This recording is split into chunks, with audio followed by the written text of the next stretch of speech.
Ladies and gentlemen, welcome back to the Gnostic Media Podcast UnSpun, episode number 98. Boy, it's been a long break. It's been a couple of weeks off.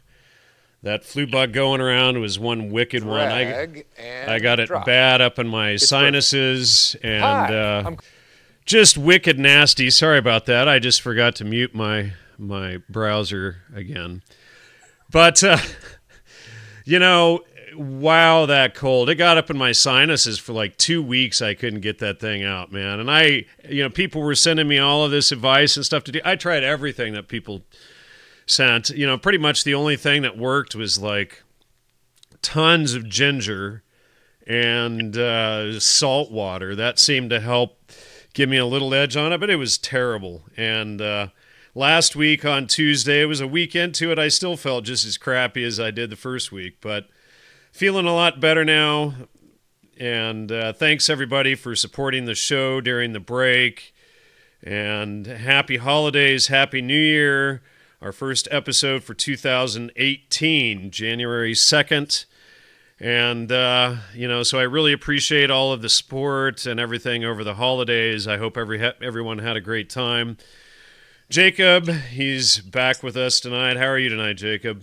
I'm doing well. I haven't had that flu bug quite yet, so hopefully I can hold out and let it just pass on by.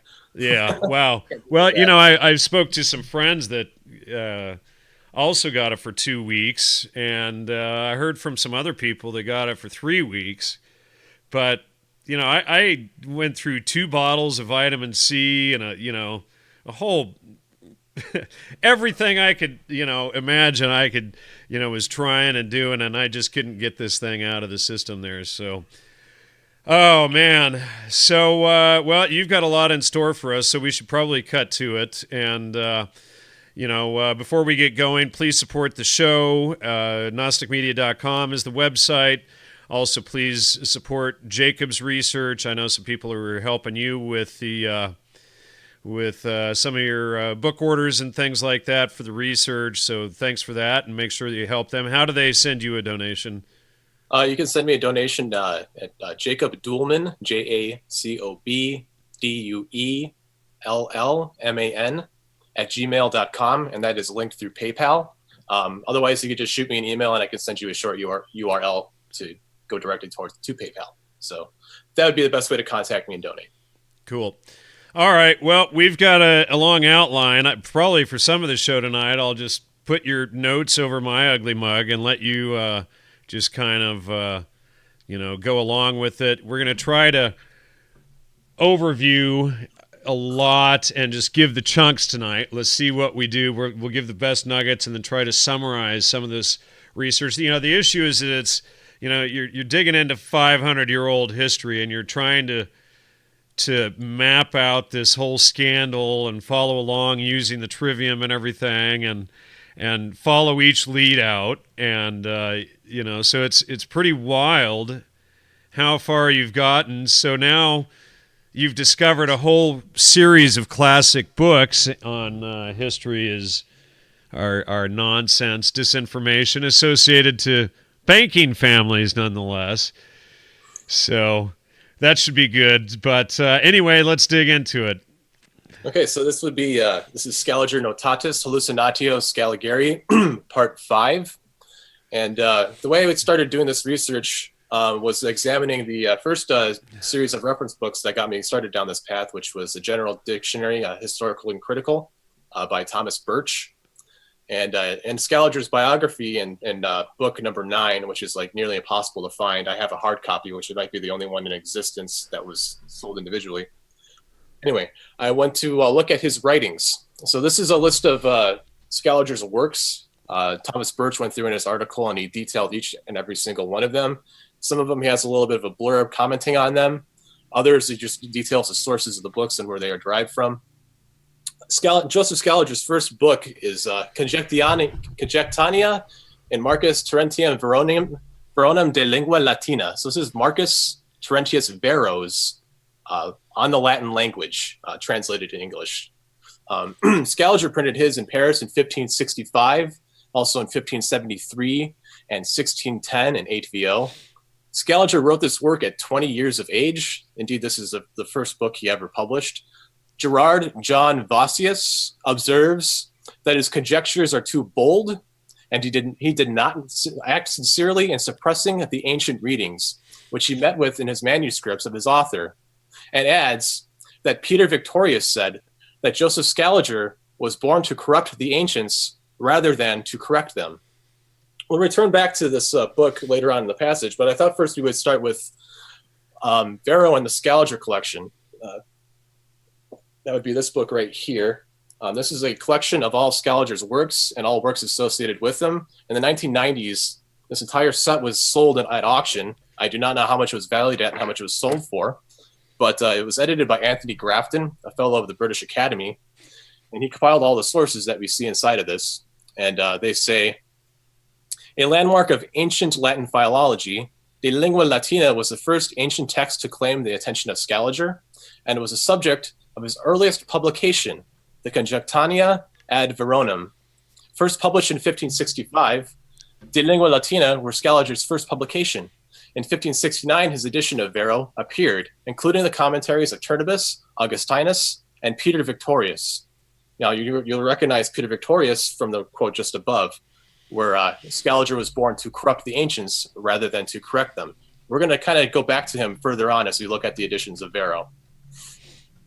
Now, what's kind of interesting about Varro is that Julius Caesar Scaliger, Joseph's father, and also his primary teacher, had a teacher of his own by the name of Ludovicus Coelius Rodiginus. And Julius Caesar Scaliger calls this man the Varro of the age.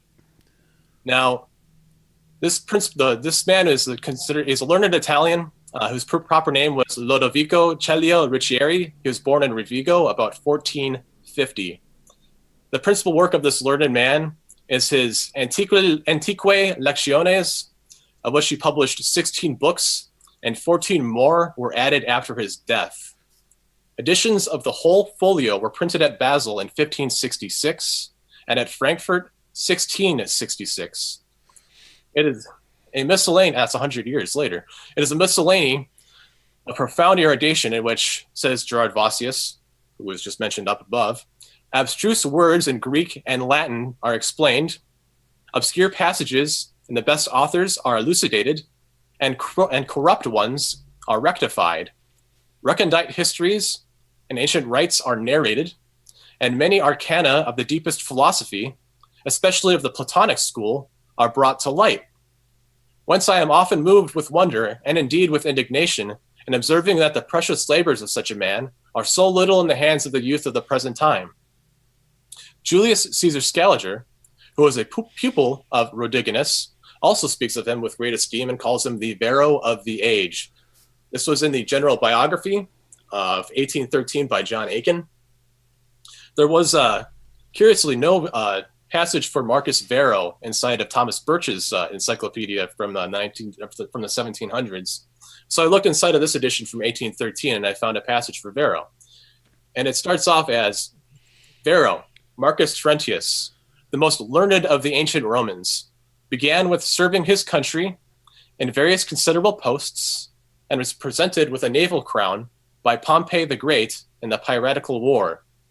He joined the party of the chief in the civil war against Caesar, but soon submitted to Tyre latter, and was so much esteemed by him for his learning and judgment that when he adopted the design of forming a public library at Rome, he fixed upon Varro as the person to whom the collection of books was to be confided. The death of Caesar interrupted this design, and in the succeeding troubles, Varro was involved in a proscription by the triumvirates, from which he escaped with life, with the loss and dissipation of his library. On the restoration of tranquility, he entirely devoted himself to his studies in retirement for the remainder of his long life, continuing to compose books as late as his 88th year. He survived to the age of 90 and died about BC 27. About. So summarize this to us. What does it mean? Well, what it means? Well, the summary actually is coming right here inside of this. This Varro is the first of major influences on Joseph Scaliger, who writes on the Latin language. And what's interesting about Varro is there aren't very many sources of his that you can find. And as we look here inside of this passage here, we can see that's what they have to say about this. Let's see. Varro has been celebrated for his great learning. Well, I'm trying to get you to summarize it a bit, but go ahead, whatever. Well, the problem is there's going to be names that are going to be put on here that are going to lead us to the next spot, and it's really difficult to summarize it without the specific quote that happens right here. Varro has been celebrated for his great learning, and we want to cover Varro. We want to at least cover his biography and see what it is. So Varro has been celebrated for his great learning and various talents by many terms with him, and in his academics represented himself as addressing him in the following manner. This is quote from Cicero. Quote, "Your books, from our being, as it were, wanderers and strangers in our own city, have brought us home and enabled us at length to discover who and where we are. We have laid open the age of our country, the eras of events, the laws of religion, the sacerdotal, domestic, and warlike discipline of the state, the site of places and regions, the names, kinds, offices, and origin of all things human and divine. You have thrown a strong light upon our poets, and indeed upon all Latin letters and words, and have yourself composed a varied and elegant poem in almost every measure, and have made a commencement of philosophy in many parts, sufficient to give the impulse, though short of full instruction." Let's see here. These praises are not exaggerated these praises are not exaggerated is testified by the great number of books on different topics which we know to have been written by him. In a passage quoted from him by Aulus Gellius, he relates of himself that of his 70th year of his life, he had composed 490 books, and he continued to live and write to his 90th year. In these, there was not a science on which he had not treated, and we're going to get into this later because we're going to look at Marshall McLuhan and his classical Trivium. So that's why it's important to read this. Grammar, eloquence, poetry, the drama, history, antiquities, philosophy, politics, agriculture, nautical affairs, architecture, religion, were all illustrated by his pen, as appears by the catalog of his lost works, drawn up by Johann Fabricius. And that name is really quite curious, and we'll return to kind of look at what Fabricius means a little bit further down. So in what book does Aulus Gellius quote Varro? Well, he quotes this in his book, Attic Nights. Now, what's interesting about this book is that, let's see here. Varro's literary output was prolific. Ritschl estimated it as 74 works and some 620 books, of which only one work survives complete, although he possessed many fragments of the others. Give us the key points of it there. Give us the importance of it. Essentially, much of what we get from Varro is supposedly comes through Aulus Gellius and his work, Attic Nights, which is really just a poorly composed set of verses that are basically out of order and are essentially attributed to Varro. But Attic Nights is written about, 100 years supposedly after Varro existed? So it's kind of, we're already getting on sketchy ground here. So if we look into Aulus Gellius and Johann Fabricius, we will see here that his work entitled Noctes Atticae contains numerous extracts from Greek and Roman writers on a great variety of topics connected with history, antiquities, philosophy, and philology, interspersed with original remarks, dissertations, and discussions, the whole drawn together into 20 books without any attempt at order or arrangement. That's what I was trying to get to right there. Okay, so give us the hard-hitting take-home point. What's the summary of all of this that we're hearing right here? It's like writing a book and then telling somebody who's in the process of writing their book to detail all the things that they're saying. It's really difficult to do because what I'm going through here is a lot of citations, and every single citation. Well, I know, but what I'm trying to get you to do is get more into the rhetoric aspect so that we're pulling the audience along here with it. Well, this is kind of throwing me off, so I'm sorry, but I'm going to try my best here to do that. So I have to go off the top of my head and stall now because I have to think. Attic Nights. This is just not the way that it's going to work. All right. Yeah. Never mind. Go ahead then. I mean, you just told it's just going to derail me. The rhetoric gets a lot more important the further I go down, and it actually goes into my own words and my own thoughts and how they connect. But right now, this is the primary grammar, and we're not going to understand anything of what I'm saying later on this interview if I don't get these details out. And if people can't handle that, sorry, that's your own problem. So let's see here. Where was I now?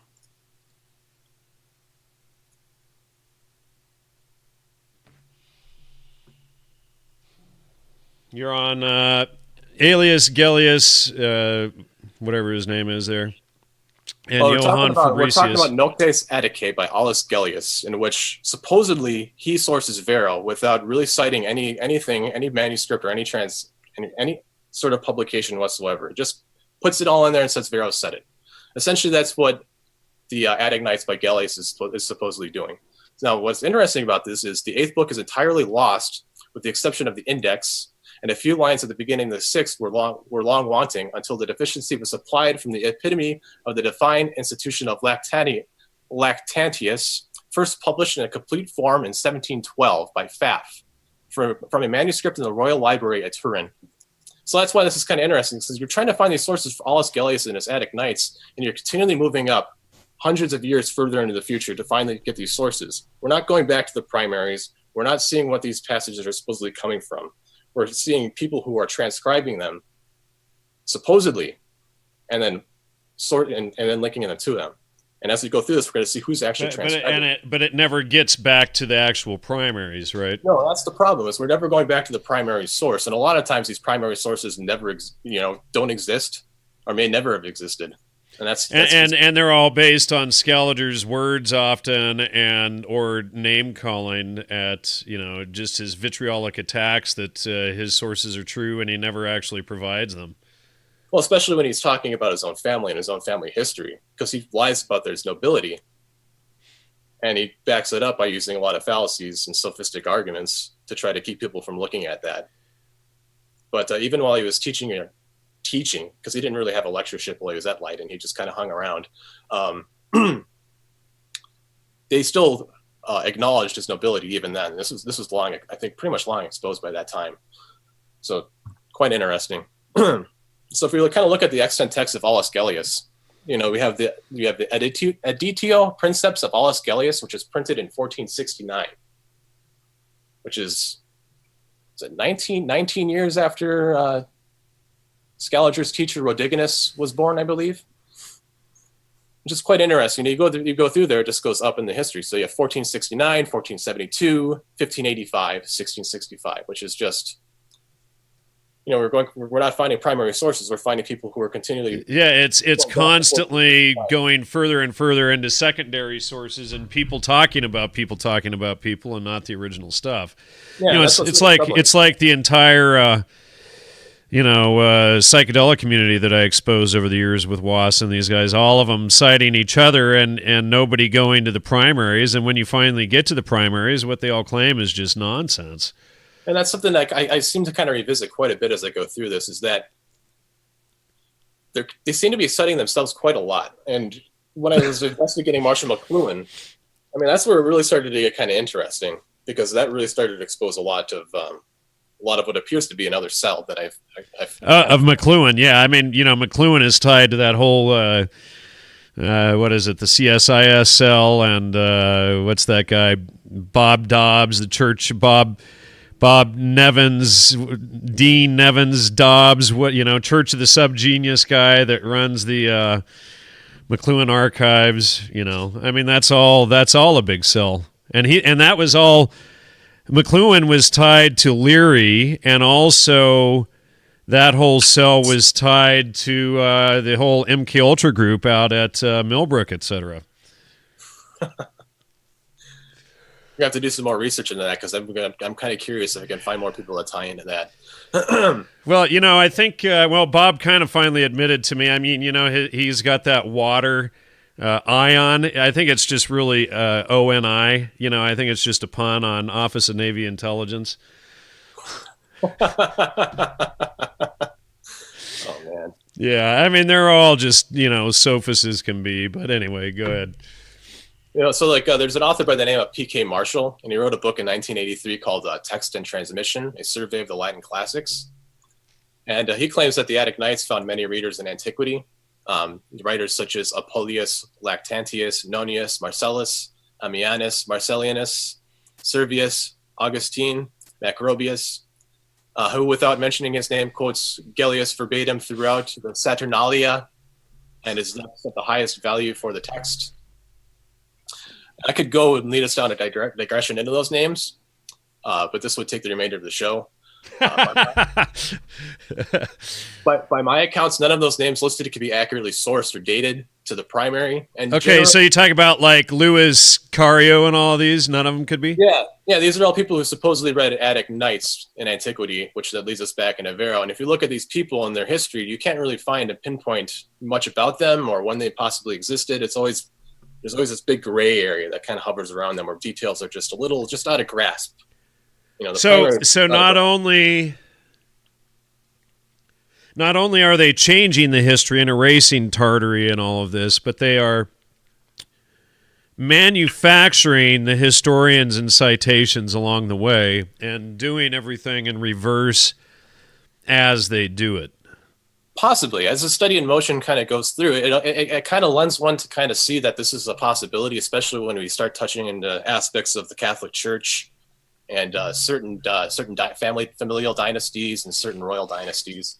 We kind of see that a lot of these libraries and stuff kind of tie back to them and a lot of the sources that we kind of see. So if you're looking at manuscripts or anything, I mean, technically you would kind of think, well, if someone's going to have a library, it's going to be a man of wealth. But then you're also kind of thinking if there's somebody who kind of wants to solidify their history and, look like they've been around a lot longer than they probably were to give them a little more prestige. Yeah. They might want to, forge a few things. So it's kind of interesting because when I was searching for primary sources of Varro, I find this curious passage, and it's from perseus.tufts.edu, and it says, Barthius, who seems to have been altogether unacquainted with the previous researches of Vicentius, published in his Adversaria, I know Clint likes that word quite a bit, 18 Centantiae, which he found ascribed to Varro in a manuscript of no very ancient date, but written before the invention of printing. And these were reprinted by Fabricius in his Bibliotheca Latina. Which page are you on? This is on page 5. We're going into page 6. All right. So what's interesting about Fabricius, is that what we're going to right here? No, we're going to hold off just a little bit on Fabricius.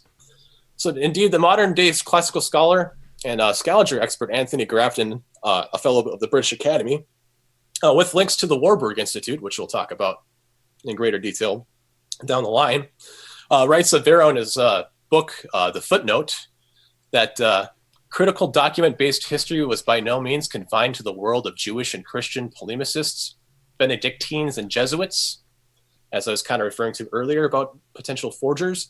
By the 5th century BCE, at the latest, Greek intellectuals had begun not only to write narrative histories of great events, but also to produce historical monographs in which they discussed technical problems. Roman scholars followed suit in the 1st century BCE and after. Such scholars, traditionally known as antiquaries, attacked an immense range of subjects. They tried to establish the precise dates on which major historical events had happened. They reconstructed the religious practices and political institutions, public rituals, and private lives of their ancestors.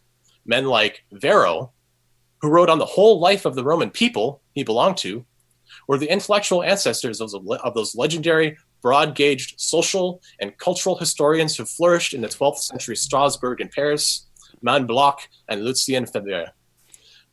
Now, what's interesting is this also includes men such as Arnaldo Mamigliano, who was Grafton's teacher, and another associated with the Warburg Institute. Mamigliano and the Warburg Institute are also discussed in Scaliger Part 3 for those people who might want to get a little more detail and then want to go back. It is not easy to say, going back to Grafton, it is not easy to say what ancient antiquarian books looked like, since very little of this learned literature has survived except in the form of quotations or epitomes, but it seems almost certain that it included not only coherent texts, but also considerable amounts of primary source material. Seems almost certain. The antiquarian genre sprouted new buds in the 14th and 15th centuries and bloomed outrageously in the 16th and 17th centuries. Scholars scoured the cities and countryside of Europe for Greek and Roman inscriptions, which they assembled in notebooks, and from the early 16th century on, published in more or less faithfully printed collections.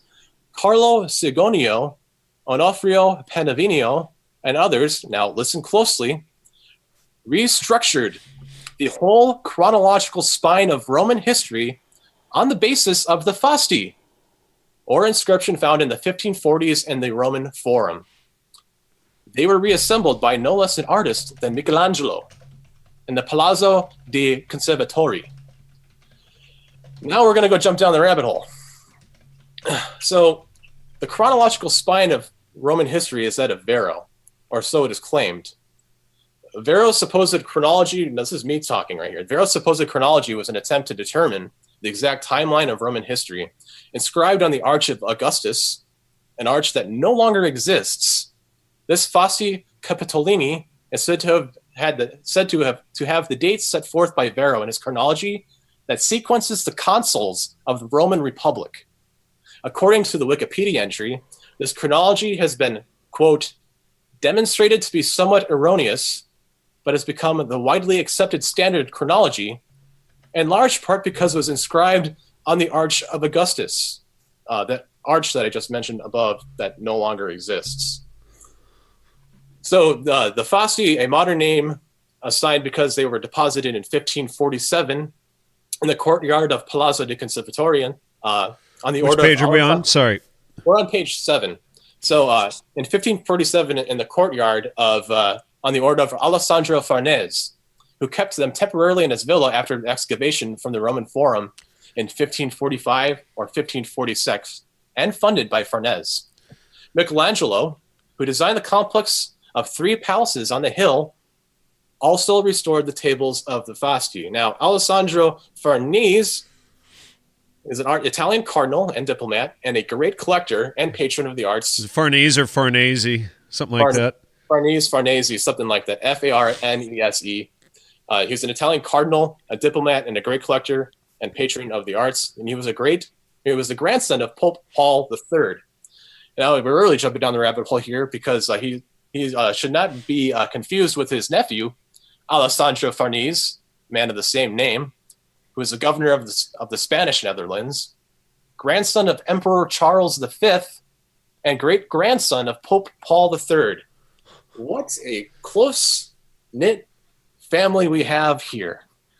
So Michelangelo, the art forger. I recently sat down to watch F is for Fake by Orson Welles, a film essay exploring the topic of forgeries and fakes in art, biography, and film. One scene depicts the foremost art forger of the time, Elmire de Hori, painting an original portrait of Michelangelo, afterward signing the piece with a perfect forgery of Orson Welles' signature. And I got a really interesting excerpt from the video here. I don't really have any video software to be able to give us a little clip to show. I don't even know if it'd be possible, but I'm going to read this little transcript right here from the film. Orson Welles. It's pretty, but is it art?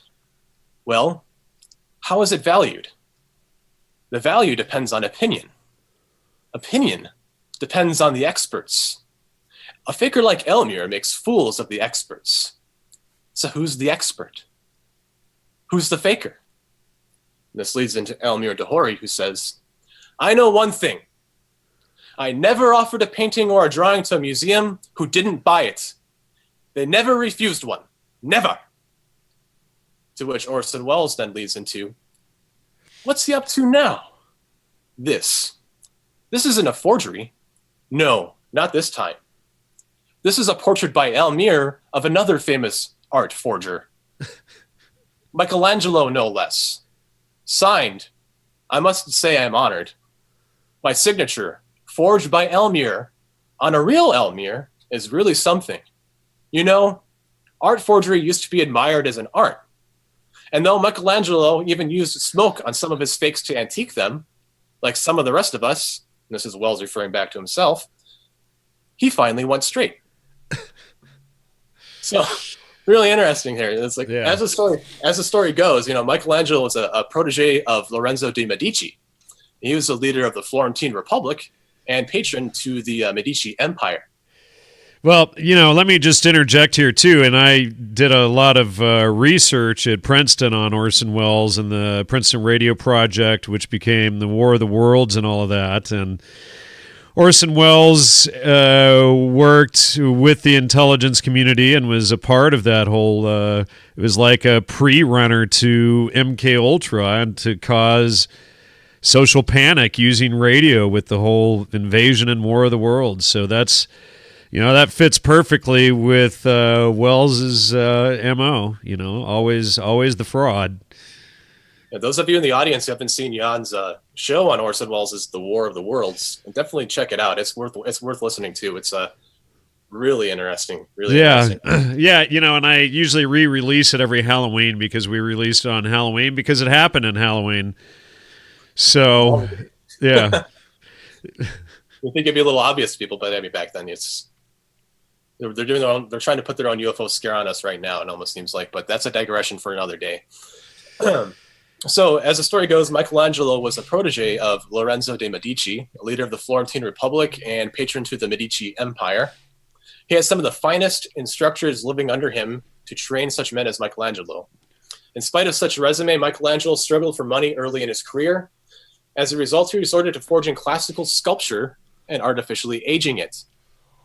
One such piece was sold to the Roman Catholic Cardinal Raphael Riario. Upon realizing that he had been duped and recognizing the obvious talent of Michelangelo, the cardinal invited the young artist to Rome. That's pretty interesting right there. So we go back and now we look at the cardinal has invited the young artist to Rome. Then all of a sudden he's in Rome and he's reconstructing the Fasti Capitolini, and that is reorganizing Varro's chronology. Now, how are we supposed to verify that this is actual and authentic Varro? The arch doesn't exist, and that's where it was originally found. This Fasti is supposedly a transcription of that. And not only that, but this transcription was supposedly excavated, destroyed, or in a destroyed state, I should say, brought back to the cardinal's property, and then reconstructed by Michelangelo, an art forger. So we really need to think about the great that. Michelangelo was actually a forger. That's pretty funny. Yeah, it's kind of sad when you think about it too, because at his young age, at 21, you're under the patronage of the Medici family, and supposedly at this age, you don't have any money, even though you've learned under the greatest of the teachers that are out there. It's making fine art, and supposedly have to artificially age something to be able to sell it because it needs to be antiques. I mean, you can't recognize that for what it is, and then supposedly the Cardinal Raphael Riario does recognize it. It doesn't really jive. I mean, we're directly linking Michelangelo, an art forger, to the history of chronological history, the foundation of which Scaliger uses, which we'll talk about later on. Not in this episode. There's a lot of details to cover for that, but probably the next one. It's really a messy kind of world we live in here. So we mentioned earlier, now that we're talking about art forgers, we mentioned the name Johann Albert Fabricius earlier. When do we get to expose Loeb? That's coming up pretty quick here. Once we get into McLuhan, that's when it really starts to get fun. And that's probably about a few pages here. Yeah. Once we go through Fabricius, and it'll be pretty quick. Fabricius was the editor of the catalog of Varro's lost works. This is like, late 1600s, early 1700s when these lost works were uncovered from Varro. A long time from when he supposedly existed, over 1,500 years. But hey, whatever. Where did he find these? Well, in the spring of 1693, he left Leipzig for a longer journey and first visited his relatives in Bergdorf. From there, he often came to Hamburg and became acquainted with the Hamburg theologians. And when Albert received news that his father's assets no longer subsidized him, as he had expected, he was traveling around Europe at this time. So he still found himself hindered from continuing his planned trip. He gladly accepted the offer of the senior pastor at St. Jacobi in Hamburg, Doctor of Theology Johann Friedrich Meyer, to come to his house. Meyer always had three or four young scholars in his house, one of whom taught his son, while the others had the supervision of his large library and had to help him with his many scholarly works. On June 13th, 1694, Fabricius moved to Meyer, and since then he no longer had a position outside of Hamburg. Meyer soon realized how immensely useful Fabricius was for him, and a friendship developed between the two, which continued even after Meyer's departure from Hamburg. And this is where it gets interesting for Fabricius. Now, Fabricius had a lot to thank for him. Not only did he find in the library of Meyer, whose order was specially assigned to him, the most abundant resources for his studies, so that he not only made extensive excerpts and collections, quote, Bibliotheca Latina, a Roman literary history giving the most important editions of the writers, and a wealth of other more or less associated antiquarian remarks. And Meyer promoted and favored his studies in every way. It's to the point where he was given a Hamburg office and held a professor of theology, and was given a bunch of other prestigious appointments inside of the academics. So Johann Fabricius. Now, where does Fabricius, that last name, derive from? Well, if we look at it, it derives from the adjective Faber, which is a Roman name, which comes from Lewis in short. Now, Faber is, well, let's see here. Let's see, it's a Sanskrit root is ba, which means gleam or shine. In Greek, it leads to say or show. And then we go from there into Latin, a worker in wood, stone, metal, etc. A forger, smith, artificer, carpenter, joiner.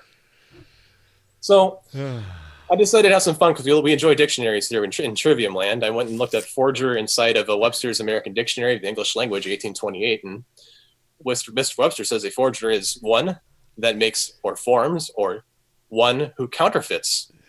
A falsifier. And then we look at the Wiktionary, which is just a fun little thing to look at. Forger is a person who falsifies documents with intent to defraud, e.g. to create a false will or illicit copies of currency, or two, a person who forges metals. So what is an artificer in Webster's American Dictionary of the English Language, 1828? It's Latin for artifex from ars and facio. An artist, a mechanic or manufacturer, one whose occupation requires skill or knowledge of a particular kind, as a silversmith or saddler, one who makes or contrives, an inventor, as an artificer of fraud or lies, a cunning or artful fellow. That's funny that they put the they gave the character the name of what was the fraud, so that it was an admission of it. And Johann Fabricius was an orphan, and I started looking into that, but it is possible to trace to his father. So this guy was a real person then? Oh, he was a real person, and he had a father. But what's interesting about that name, I mean, you can technically, I guess, if you're looking at it, you could say that maybe this was a name of skilled tradesmen back in the day who worked with metals, or actually did arts and crafts. So he was actually a skilled fraud, a skilled forger. That's that's what he did for his living. Yeah, his family name, and then you look at him working in this private library of a theologian in Hamburg, of sources we don't know of, we can't check, and then supposedly finds these lost works of Varro, like 1,700 years after he lived, and then publishes them. Interesting to get that book and really chase down those citations. If you look at the etymology of the noun artificer, there's one in there that's pretty interesting. It's a trickster. So when I saw this with Johann Fabricius and the artificers, it led me back to Scaliger Part 3 again, with the Dionysian artificers. And if I could read that quote that I had from there again, which is from a Masonic book, which is, this society was called the Dionysian artificers, as Bacchus was supposed to be the inventor of building theaters, and they performed Dionysian festivities. From this period, the science of astronomy, which had given rise to the Dionysian rites, became connected with types taken from the art of building. The Ionian societies extended their moral views in conjunction with the art of building to many useful purposes, and to the practice of acts of benevolence. They had significant words to distinguish their members, and for the same purpose, they used emblems taken from the art of building. And that's from Joseph da Costa, Dionysian Artificers, which is sourced in The Builders, a story and study of masonry by Joseph Fort Newton. at the Grand Lodge of Iowa. Let me just toss in there really quickly, since we've kept coming across this name with Dennis Batavius, Dionysus, and all of this stuff, and a repetition of this. But so I got an Orthodox study Bible recently, which actually has the Apocrypha in it in the right order. It still doesn't have Enoch and Jasher and Jubilees in their places, but it's got a lot of these books in there. But it's like really interesting to see where the discussions of Dionysus actually go into the Bible there. But anyway, I'm giving away too much. Go on. Well, so, Dionysus, that's the thing, is like Dionysus is a recurring name in the study of classics and chronology. we were talking earlier about Gerardus Vossius right at the beginning of this episode when I was quoting from Thomas Birch's book. Gerardus Vossius is a contemporary of Scaliger's at the University of Leiden, and he has a son by the name of Dionysius Vossius. Now, Dionysius studied ancient Greek, Latin, Hebrew, Syriac, and Arabic. Vossius published his first Arabic dictionary at the age of 16. Later, he published a Latin translation of a tractate on idolatry from the Mishnah Torah by Maimonides, which he had annotated. It was added to the list of prohibited books of the Catholic Church. That's a fun list to go through, too. So, indeed, the man who would pick up the torch of Joseph Scaliger and his work on chronology would be none other than the French Jesuit theologian Dionysius Batavius, known as Denis Patau by his real name. So, returning to the biography of Varro, what's interesting is the literary reputation acquired by Varro was such that when Asinius Pollio, in the reign of Augustus, opened the first public library in Rome and placed in it the effigies of the most learned persons of every age, he was the only living writer on whom that honor was conferred. Now, I've tried to find this, but I can't find it anywhere. See, what page are we on here? We're on page 10, near the bottom. Okay. So what's interesting is I've been trying to find this effigy, and I haven't found it. So if somebody has found this effigy of Varro, please send it to me. I've seen a lot of ones that were quoted as being Varro, but they're actually Julius Caesar, or what is supposedly Julius Caesar. So you never know now, because Michelangelo's an art forger.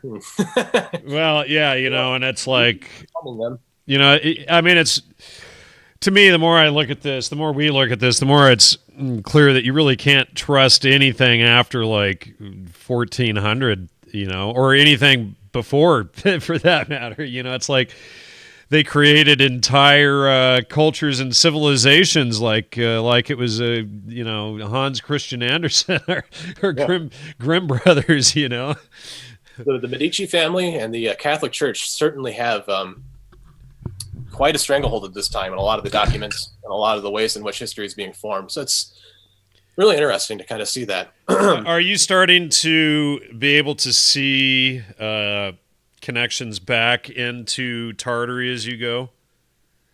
That's a curious question. That's something I haven't really been trying to. I've been trying to let that just kind of come to me and see.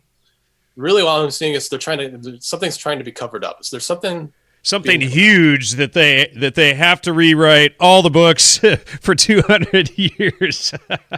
Indeed, because you look at even works from like the late 1700s, early 1800s. Tartary was written about and talked about.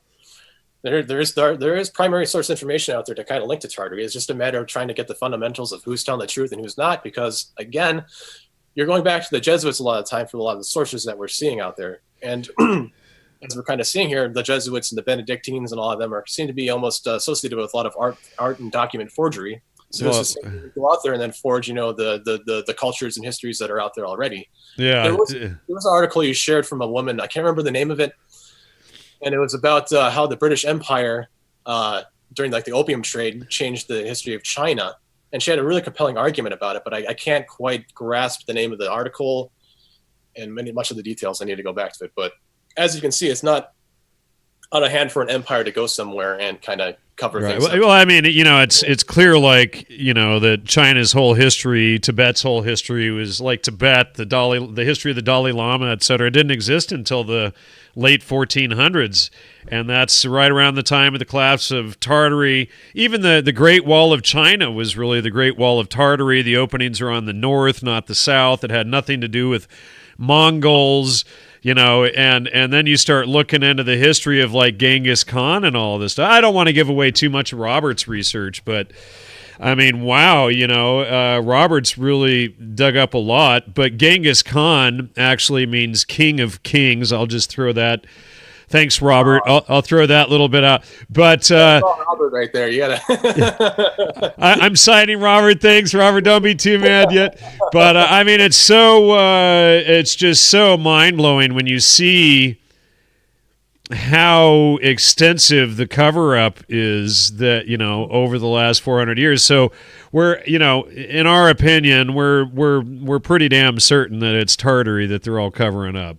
Yeah, there's even there's some research that I've sent you in regards to a lot of the goings on in Asia and China, Japan, and even going over to North America. There's another episode that we could probably do, but we just never had time to fit it in. It's not really a Scaliger per se type of thing. It's more of a general history. But essentially, that email, what was it, back in August, July? I can't even remember now.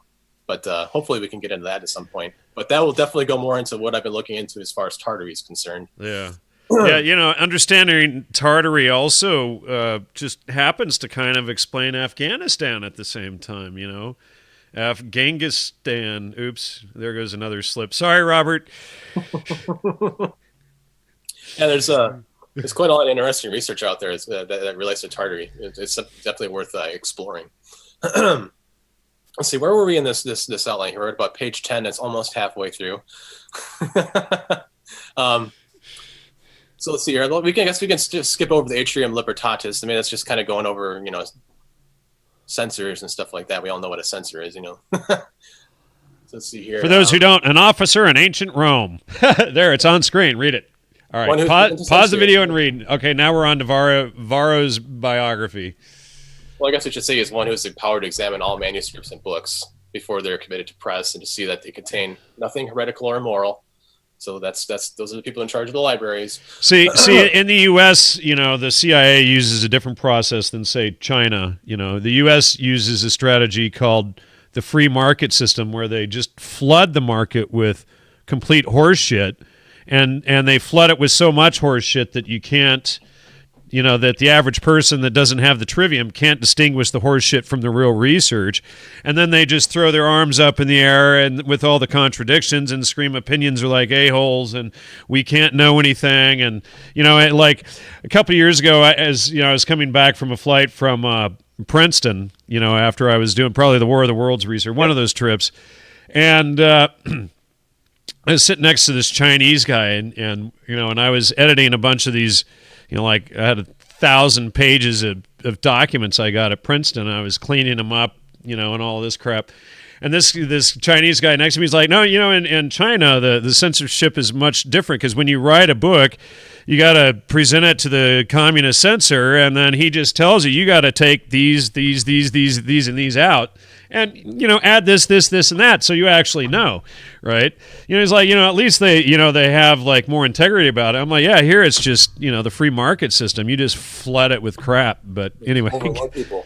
Oh, yeah. You know, it's like the CIA writing all of these books on MK Ultra to control the narrative, and then they just flood it with crap, and then people believe nonsense like John D. Marks and Gordon Wass and Leary and all this stuff.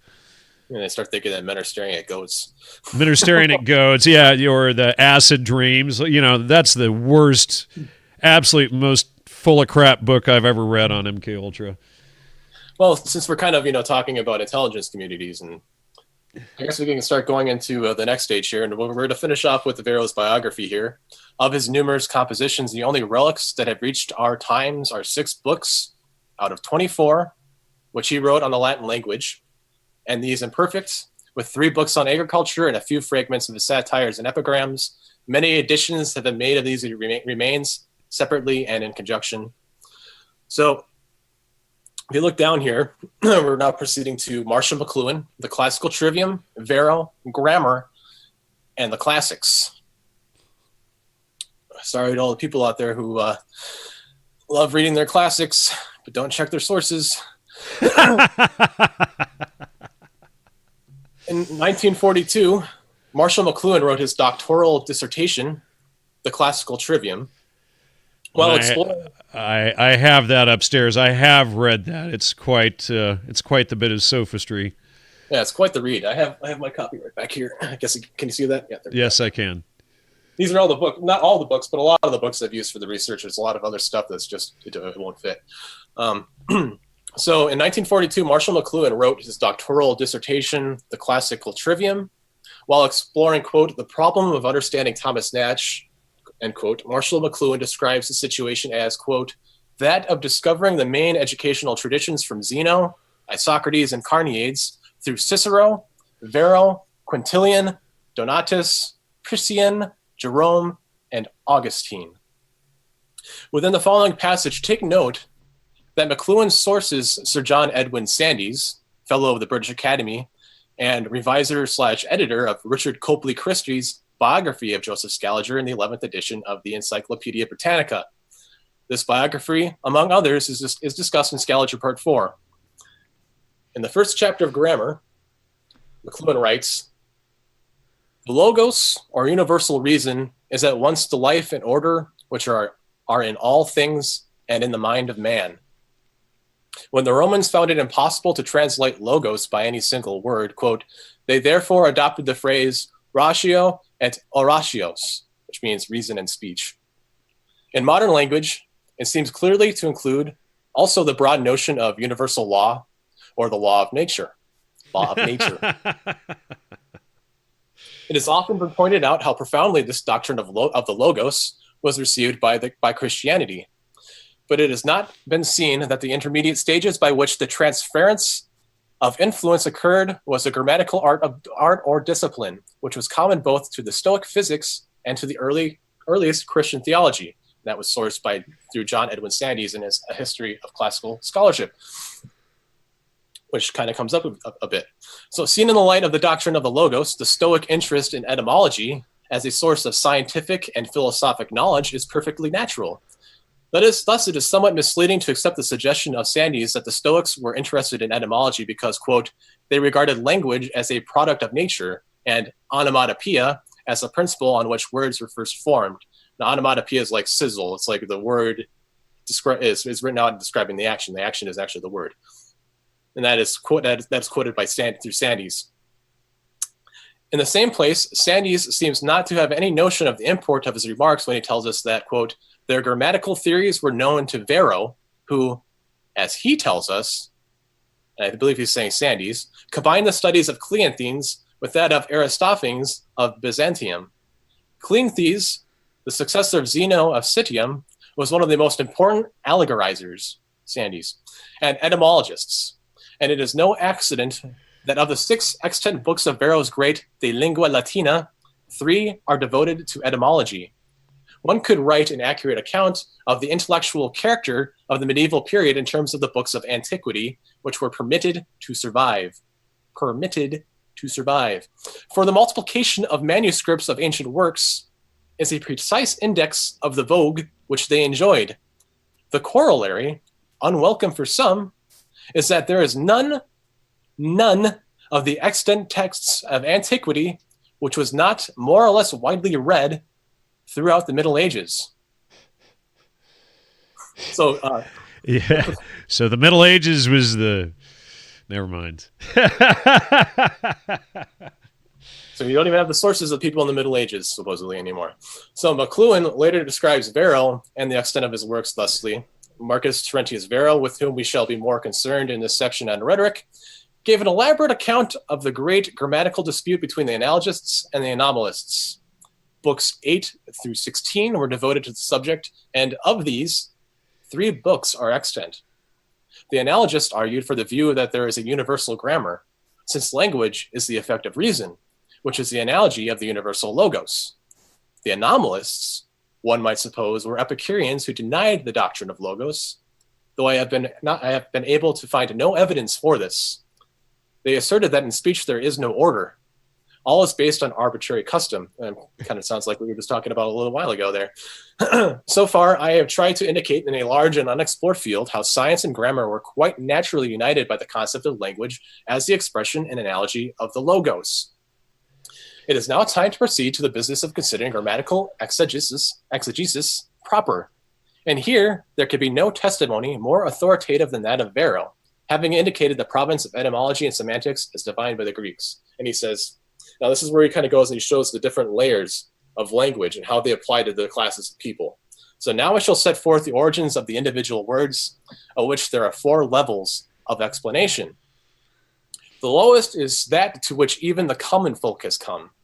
The second is that to which old-time grammar has mounted, which shows how the poet has made each word which he has fashioned and arrived. The third level is that to which philosophy ascended, and on arrival began to reveal the nature of those words which are in common use. The fourth is that where the sanctuary is, and the mysteries of the high priest. If I shall not arrive at full knowledge there, at any rate, I shall cast for a conjecture. Now, this citation derives from De Lingua Latina, Loeb translation, book 5, and then it's in the introduction, pages 7 through 8. So, De Lingua Latina, the Loeb translation, and it's well, just really quickly, Jacob. What I wanted to point out is that McLuhan is even spinning logos there itself. Right. Right on his foot. Yeah. It's just spinning it right there. It's quite fascinating to see. Well, because they have to get logos away from the truth, so then they're using spin against logos, but he even identifies it as natural law, but he doesn't take it that last step. Yeah, but actually saying that it is actually natural law. It is natural law. It is logos. It is truth. It's just something to parse and dissect, and not really kind of actually exclaim as being the truth. It's fascinating. I'm going to have to really dive into this book again and really check his sources, because it'd be really interesting to see where else McLuhan is kind of diving into here. Yeah, I'll have to read it again too. Wow. So far, it's quite fascinating. This is all in the first chapter of this book.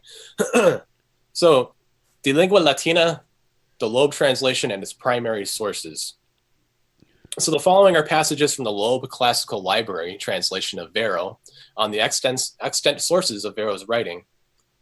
And they say that, throughout his life, he wrote assiduously and he had a number of books.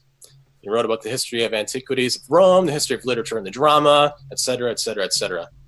Of all these, only one, his De Re Rustica, or treatise on agriculture, in 3 books, has reached us complete. I am still searching for that actual source because I'm not seeing how it could be complete because I haven't found the primary yet. His De Lingua Latina, or On the Latin Language, is 25 books and has come down to us as a torso. Only books 5 to 10 are extant, and there are serious gaps in these. The other works are represented by scattered fragments only. So, already treading on bad water here. So Varro's treatise on the Latin language was a work in 25 books composed in 47 to 45 BC and published before the death of Cicero in 43, supposedly. Of these 25 books we have today, apart from a few brief fragments, only books 5 to 10, and in these are several extensive gaps where the manuscript tradition fails. Where the manuscript tradition fails. How can you fail writing a word to a word? Okay, doing it, making it. You don't check your work as it goes through. How can it fail? It doesn't fail unless. By the official accounts, the scribes kept perfect record, word for word, of everything that was passed on. I feel like there's a quote somewhere here where that kind of tears that apart. I wish I could find it, but I think I don't think I've read it yet. So the fragments of the Lingua Latina, that is, those quotations or paraphrases, and other authors which do not correspond to the extant texts of books 5 to 10, are not numerous nor long. The most considerable of them are passages in the Noctes Atticae of Aulus Gellius, who I was talking about earlier, tying things back to the beginning. Now we're going back to Aulus Gellius and Attic Nights and all these sources. We're not going back to Varro. We're going back to people who were really bad at citing and sourcing and giving us words. It's like picking your atypical worst CIA fraud and using them as the foundation of all of your claims and research, and then like a John D. Marks or a Gordon Wasson or any of these guys. Oh, we're gonna find some new ones here, I think, down below. So the text of the extant books of the Lingua Latina is believed by most scholars to rest on the manuscript here first listed, from which, except for number 4, all other known manuscripts have been copied, directly or indirectly. Number 1, Codex Laurentianus. It's a parchment written in Langobardic characters in the 11th century and now in the Laurentinian Library at Florence. It is known as F. F was examined by Petrus Victorius, mentioned at the beginning of the show, and Iacobus Diacitius in 1521. As we go down here now, in 1521, Petrus Victorius and Iacobus Diacitius collated F with a copy of the Editio Princeps of the Lingua Latina, in which they entered the differences which they observed. Their copy is preserved in Munich, and despite demonstrable errors in other portions, it has the value of a manuscript for verses 119, or for 5:119 to 6:61. Quaternarian has since their time been lost in F. So even more of these editions have been lost since the 1500s. So we're missing pages as we're going through history. Why were they lost? Was someone walking down the aisle and page fell out? Did it disintegrate? What's the details? Yeah. How do you get certain pages and not? I guess maybe they just only transcribe some pages, so then you can't trust the veracity of the transcription or of the scribe. You know, the scribe's transcription.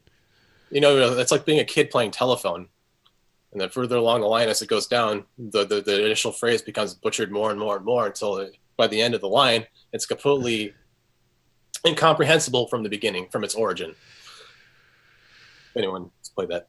So if we're looking at this number 4, this exception that the Loeb Classics says, as far as all the primaries for Varro, the grammarian Priscian, who flourished about AD 500, transcribed into his De Figuris Numeromum Varro's passage on coined money, beginning with multa and ending with numi denari decue libella at the beginning. So there are many manuscripts, the oldest and most important being Codex Parisinus 7496 of the 9th century. So we're still here in the Middle Ages. We haven't quite gotten back 1,000 some odd years. You know, we're still right there in the Middle Ages. So if we're looking at the editions... are you suggesting, Jacob, that there's not any citations older than the Middle Ages? Huh. I'm suggesting it. I mean, I'm still doing my work. I mean, this is only about a month's worth of research. We can't seem to pierce about 1400 though, right? Well, that's what it seems to be. This manuscript claims to be from the 9th century, supposedly by Priscian, but we're gonna kind of get into that just a little bit down below here. So the editions of the Lingua Latina, we're going to touch on this first because they do mention Scaliger a few times in this book. It talks about the initial one, Conjectiania in Marcus Terentium Veronum de Lingua Latina by Josephus Scaliger. This is not an edition, but deserving a place here, as it contains numerous textual criticisms as well as other commentary. Both these, Conjectiania and an appendix ad Conjectiania, the original date of which I cannot determine, says the editor, are printed with many later editions of the De Lingua Latina. So there's an appendix to this of no original date, and you cannot determine it. Doesn't know where it came from. There's an appendix to it. So we're looking back at that number 4 there, that copy from the 9th century by the grammarian Priscian. Let's look into Priscian. So Priscian, commonly known as Priscian, was a Latin grammarian and the author of the Institutes of Grammar, which was a standard textbook for the study of Latin during the Middle Ages. It has also provided the raw material for the field of speculative grammar. Priscian's life. The details of Priscian's life are largely unknown. Priscian was born and raised in the North African city of Caesarea, the capital of the Roman province of Mauritania Caesariensis, excuse me. According to Cassiodorus, he taught Latin at Constantinople in the early 6th century, and supposedly the manuscript we have is from the 9th. His minor works include a Pamphlet to Anastasius, written about 512, which helps establish his time period. Now, I put that little footnote there after 512 in red because they decided to check that out and see where this is because it supposedly helps establish its time period. Well, this is sourced from the Catholic Encyclopedia of 1913, Volume 12, by Paul Leger. They said that, again, he's a Latin grammarian. He delivered the panegyric of the Emperor Anastasius about 512. We possess this work in 312 hexameter verses, preceded by a prologue of 22 iambic scenari. Priscian lacks judgment and taste, but he is valuable because he has preserved for us the theories of the Greek grammarians and numerous Latin quotations for which he is our sole authority. Wow. Quite an important position for a man whose life is unknown. For the share of the 8th and 9th century Irish monks in transmitting the text of Priscian, see Trobe, O Roma Nobilis, printed in Munich in 1891. So, a quick check of the sources for this article by the Catholic Encyclopedia, aside from transcriptions from Irish monks somewhere within the course of 200 years inside the 8th and 9th centuries, supposedly, we see books from the late 1800s and, shock, fellow of the British Academy Sir John Edwin Sandys' 1909 book, A History of Classical Scholarship, quoted by Dylan. Sandys revised and edited Richard Copley Christie's Scaliger article from the 9th edition and the 11th from the 9th edition Britannica and the 11th edition Britannica, as I've been pointing out repeatedly throughout this podcast. So, what is the first primary source of Varro? Where did that come from again? Codex Laurentianus? Well, let's look into what the Laurentinian Library is. So the Laurentinian Library is a historic library in Florence, Italy, containing more than 11,000 manuscripts and 4,500 early printed books. Built in a cloister of the Medician Basilica di San Lorenzo di Firenze under the patronage of the Medici Pope, Clement VII, the library was built to emphasize that the Medici were no longer merchants, but members of intelligent and ecclesiastical society. It contains the manuscripts and books belonging to the private library of the Medici family. The library is renowned for its architecture, designed by Michelangelo, and is an example of mannerism. Codex Laurentianus identifies any of the book-bound manuscripts in the library. So there we go. We go right back to the Medicis, Michelangelo, and their family of forgers, which then go back to the Catholic Church. Hey, we're just gonna toss in this ancient library to legitimize this family. That they're no longer merchants; they've made it. So hey, they're not just merchants anymore, running an empire. They're now running the Florentine Empire and the Church of Rome. Family. They wouldn't have any reason to add any BS manuscripts to their library now, would they? That'd be conspiracy, conjecture. Oh man, if only I could talk about those things, because I got a lot of other top stuff I can put into this, but that's for another day. Let's return back to the Loeb Classical Library. So, what is? So I'm really interested in this because a lot of people out there that claim to be scholars of one sort or another, most of them are incompetent by reason of evidence. It really seem to base the foundations of their so-called knowledge on this Loeb classical stuff. Well, I mean, if you're going to go back and read the classics, I mean, it seems like this is where you're going to start finding your sources. So what is the Loeb Classical Library from which McLuhan sources Varro? So the Loeb Classical Library is a series of books today published by Harvard University Press, which presents important works of ancient Greek and Latin literature in a way designed to make the text accessible to the broadest possible audience by presenting the original Greek or Latin text on each left-hand page and a fairly literal translation on the facing page. Now, original or, transcriptions, copies, these forgeries, these aren't, we're not looking at primary sources when we're seeing that. But anyway, the Loeb Classical Library was conceived and initially funded by the Jewish German American banker and philanthropist James Loeb, born in... Wait a second. I could swear that Gordon Wasson. How did his name come up again? He actually worked with Kuhn Loeb and Company. He was the representative for J.P. Morgan. Huh. Well, interesting. When we go into James Loeb, you're gonna see that the name is quite fascinating, especially when we. Oh man, we're jumping ahead here. Let's just. All right. Let's just get there because I know you're gonna want to have a lot of fun with this. So, the Loeb Classical Library was conceived and initially funded by Jewish German-American banker and philanthropist James Loeb. He was born in 1867 and died in 19 magical number 33. But wait. Notice how he was born 33 years before the turn of the century, died 33 years after the turn of the century for 6.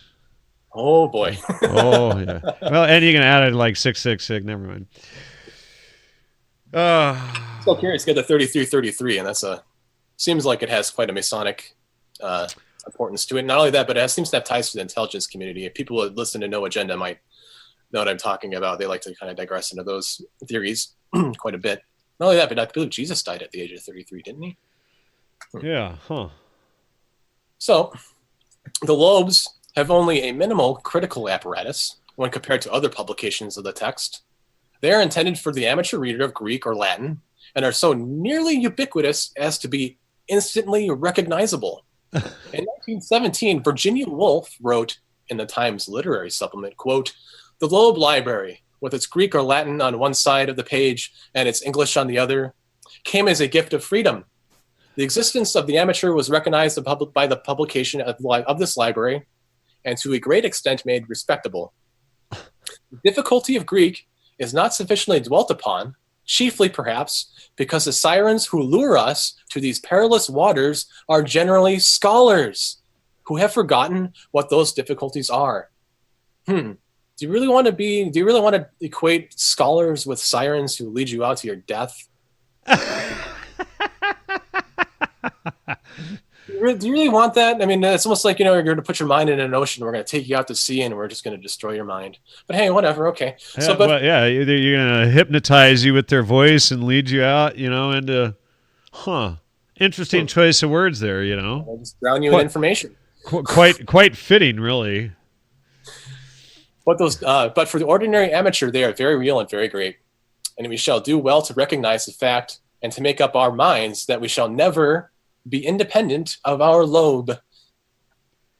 So Harvard University assumed complete responsibility for this series in 1989, and in recent years, 4 or 5 new or re-edited volumes have been published annually. As the command of Latin among generalist historians and archaeologists, shrank in the course of the 20th century,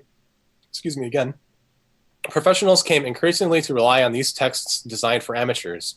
As Brigitte Hoffmann remarked in 2001 of Tacitus's Agricola, quote, "Unfortunately, the first thing that happens in bilingual versions like the Loeb's is that most of this apparatus vanishes, and if you use a translation, there's usually no way of knowing that there were problems with the texts in the first place." So who's James Loeb? Now we're going to go back into the Kuhn Loeb and Company that you're talking about earlier. Okay, so now let's see a second. Now we're on page 17. Correct? Yep. Yeah, we're steaming right along here. So James Loeb was a German-American banker, Hellenist, and philanthropist. So if you look at his biography, James Loeb was a second-born son of Solomon Loeb and Betty Loeb. He joined his father at Kuhn Loeb and Company in 1888 and was made partner in 1894. But he retired from the bank in 1901 due to severe illnesses. But wait, dude, because I mean, we should trust this guy because he's a banker. I mean, he's rich and he's Jewish and he's friends with Gordon Wasson. And he's a philanthropist. He's only doing nice things. Right. I mean, because philanthropists don't give out money to, better their image for all the evil shit that they do. I mean, that's it's not greenwashing, it's benevolence. You don't have like the McDonald. Never mind. I'll skip it. I don't want to get involved in any litigious, bullshit. Well, we don't need to do that. We can just have some fun with what we got coming up next year because you're gonna love this. All right. In memory of his former lecturer and friend Charles Eliot Norton, in 1907, Loeb created the Charles Eliot Norton Memorial Lectureship. In 1911, he founded and endowed the Loeb Classical Library and founded the Institute of Musical Art, which later became part of the Juilliard School of Music. That year, he also turned over his collection of Eretine pottery to the Fogg Art Museum at Harvard. Hey, I gotta just throw something in here because all these bankers that go and they create libraries at Harvard. I mean, there's not really anything to that, because J.P. Morgan creating the Botanical Museum where they put all of Wass and stuff, and Loeb doing that, and them all being in bed together, maybe literally. I mean, there's no coincidence there. That's just right. I mean, this is maybe it's coincidence. I don't know. I'm not much of a coincidence theorist, but so let's see, where were we here? We were at Fogg Art Museum at Harvard. So we're talking about all those people in there in the library. So Loeb donated a large amount of funds to what is now called the Max Planck Institute of Psychiatry, which helped his former psychologist Emil Kraepelin to establish and maintain the institute in its early days. I couldn't help but look into who this psychiatrist Emil Kraepelin was. I mean, it was just begging for me to look him up. So who is Eisenach? Why does that name sound familiar? Wait, go ahead. Sorry. So Kraepelin was a German psychiatrist. H.J. Eisenach's Encyclopedia of Psychology identifies him as the founder of modern scientific psychiatry, psychopharmacology, and psychiatric genetics. Oh, huh. Yeah, look at that. There wouldn't be any relation to like the rest of the stuff we've exposed on this show for years. I was looking into the psychopharmacology, and it's kind of interesting. One of the first pictures to see on there is not the magic mushroom, but the Amanita muscaria. Huh. Yeah. Really? Popularized by Gordon Wasson. So Kraepelin believed the chief origin of psychiatric disease to be biological and genetic malfunction. His theories dominated psychiatry at the start of the 20th century, and despite the later psychodynamic influence of Sigmund Freud, who we talk about in part 3, and his disciples... Wait, because we're not coming back to Friends of Wasson, are we? Or Bernays and related... Never mind. Sorry, go ahead. But we're actually looking at somebody who is, I guess you could say, a competitor of Freud's for... Well, but I mean, it's like, a half a...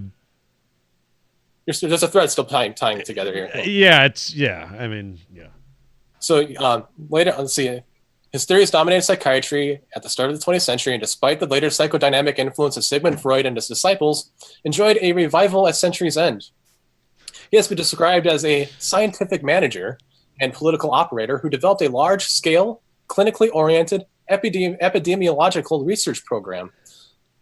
And boy, quite interesting. So his influence. So Kraepelin's great contribution in classifying schizophrenia and manic depression remains relatively unknown to the general public, and his work, which has neither the literary quality nor paradigmatic power of Freud's, is little read outside scholarly circles. Kraepelin's contributions were also to a large extent marginalized through a good part of the 20th century during the success of Freudian ideological theories. However, his views now dominate many quarters of psychiatric research and academic psychiatry. Thinking back to psychopharmacology. His fundamental theories of the diagnosis of psychiatric disorders form the basis of the major diagnostic systems in use today, especially the American Psychiatric Association's DSM-4 and the World Health Organization's ICD system, based on the research diagnostic criteria and earlier finer criteria developed neither the literary quality based on the world's psychiatric association world, huh?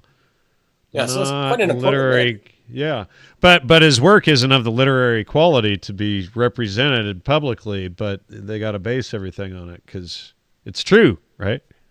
It's so important, but nobody needs to know about him popularly. Let them have Freud. We'll have Kraepelin, and we'll work underneath underneath his, what was that, literary quality and paradigmatic power. But Freud, brought us like incestuous nephews and family members like Bernays, so we got to go with that. Let's see here. So we can skip over the psychopharmacology because he pretty much talked about that there. But basically, it's a scientific study of the effects drugs have on mood, sensation, thinking, and behavior, focusing primarily on the chemical interactions with the brain. Why would they want to do that, I wonder? Huh. Well, because there wouldn't be any ties to J.P. Morgan Bank, Kuhn Loeb and Company, the Warburg family, that funded LSD research at Sandoz, that did the MK Ultra. Never mind, I'm getting ahead. Sorry. Oh yeah, we'll start tying that together a little bit closer. So returning to James Loeb, his relationship to Emil Kraepelin and the membership to the English Society for the Promotion of Hellenic Studies. So we're going back to James Loeb's biography inside of the Wikipedia article, which is interesting to mine from, but it's not my only source. Nevertheless, presumably unknown to Loeb, Kraepelin helped. Wait. I just want to enter just a second. Somebody says, I get your point, but I don't think Caesar or Roman history is fake. Well, it's not necessary that it's fake. We're looking at the fact that the history of it and the timeline is not correct, and we're not sourcing it. Who says it was 1,500 years ago, and how are they making that? That's the real question. Yeah, well, I mean, and you have to... Sort of a society that existed that maybe was fractured, and then their knowledge was then taken, forged, remade, and then disseminated under different names to give certain different empires and religion a certain prestige.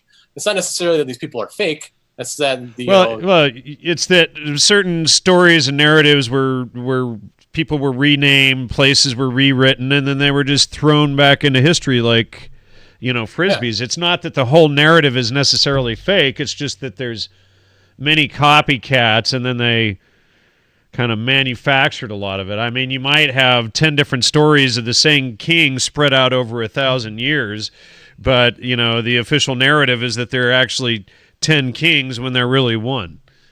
Yeah, there's a lot of conflation, there's a lot of deflation, and there's a lot of contradictory phrases. There's a lot of conflicting stuff that's out there. And it's important as a student to look at your sources and think logically about what you have and continually dig for primaries. You can't get Jacob. We got to stop making people doubt that the official historical narrative might not be true. I mean, these people like Bernays. I mean, Michelangelo. Everybody knows what a great guy, a forger. Everybody knows Wasson was a great guy. Bernays. All of these people, Scaliger. These are some of the most glamorized frauds in history that we need to be, upholding. Yeah, it's important to put a magnifying glass on these people and revisit it. Just because somebody hasn't written about it doesn't mean... Are you saying magnifying glass with the sun so it burns? Like when you burn ants, Sorry. You burn ants, you still want to burn books. That's don't want to burn books because there seems a lot of people burn books over the time, and we don't really have these primary sources anymore. It's almost like some people didn't want us to trace these sources back. This idiot is getting banned here. Sorry, this guy that thinks we're afraid to say Jewish people when we already talked about that. But Prince Adam is a retard that is banned. Bye. Sorry, go ahead. So, nevertheless, presumably unknown to Loeb, presumably unknown. Okay, we're not saying that it was unknown. Presumably, this is conjecture. To Loeb, Kraepelin held racist views about Jews. Is that a religion or a race? Jewish. Well, in the 1700s, they made it into a race, but for all the history before that, there was no such race. It was a religious system based on denying logos. And they're because there's like African Jews and right, yeah. I mean, yeah. And it's just a sketchy territory there with the grammar right there. It's sometimes something that needs to be examined a little bit closer. Not for this moment. So, the students who took over the institute, Ernst Rudin, as his Kraepelin's student, Ernst Rudin was a leading advocate of racial hygiene and forced sterilization or killing of psychiatric inpatients, for which he was personally honored by Adolf Hitler. A large portion of his significant art collection he left to the Museum Antiker Kleinkunst in Munich. Loeb was a member of the English Society for the Promotion of Hellenic Studies. So I started looking into the English Society for the Promotion of Hellenic Studies, and I came across a hornet's nest. So James Loeb, banking cartels, Rhodes Roundtable, and the creation of the Third Reich. As I was searching through... So you're saying Jewish bankers created the Third Reich? Well, I mean, they're behind certain people who worked for them. Because I've other people have claimed that before. So you're actually finding the meat to it. I'm seeing associations that are they're sketchy. I mean, when you're saying that he presumably unknown to Loeb, you're almost, you know, that's not. You're talking about Adolf Schicklgruber, right? Talking about Kraepelin, Loeb and Kraepelin, but sorry, Schicklgruber was Adolf Hitler's other name. Oh, sorry, that went right over my head. Sorry about that. That's more research I need to go into. I haven't really followed that too far down the rabbit hole, but I'm sure it'll take me to amazingly weird places. So I was looking online, trying to find some sources that kind of link James Loeb and check the citations about Emil Kraepelin and all these people. So found a book by a man by the name of Jim Keith. It's called Mind Control, World Control. And thanks to a Google preview, I was able to see this excerpt, which kind of exposes a lot of the detail. And I was able to check a lot of citations, and they seem to go check through. James Loeb was a relative of the Warburg banking family, key among the elite controllers in London, and a business partner of William Rockefeller. The Rockefellers and the Warburgs had initially bankrolled the pivotal American Harriman family and their enterprises, channeling monies provided by Sir Ernst Cassel, banker to the British royals. The Rockefellers, the Warburgs, and the Harrimans are familiar faces, appearing again and again during the creation of the primary social control mechanisms of this century, including... Wait a second. Are you talking about the Council on Foreign Relations? Because those are all the names that I see when I'm like spending weeks at Princeton, going through the Council on Foreign Relations archives at the Mudd Library there. Those are the same names. Interesting. James, or is that? I'm sorry. Jim so you're Keith, saying that your research and my research is all connected, all right in... It's right here. And it connects over to Jim Keith, too, if he's listening. Hey, Jim. Thanks for the passage. So let's see here. Where was I? So the Warburgs are familiar faces appearing again and again during the creation of primary social control mechanisms of the century, including eugenics and psychiatric mind control. Going back to Loeb, Kraepelin, and psychopharmacology.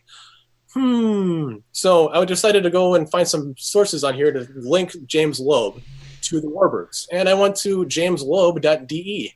Oh, I was just going to say, I could probably look in my Warburg stuff that I pulled from Princeton, and I probably just have their names on the same probably CFR files and CIA files.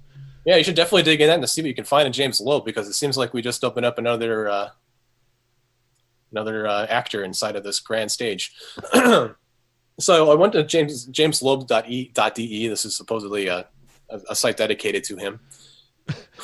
Wow, it's fascinating. So in his spacious estate in Murnau Hochried, built by his Munich friend and architect Karl Sattler, Loeb led a secluded life and maintained contact with only a few friends and family, most notably with the banking family Warburg from Hamburg.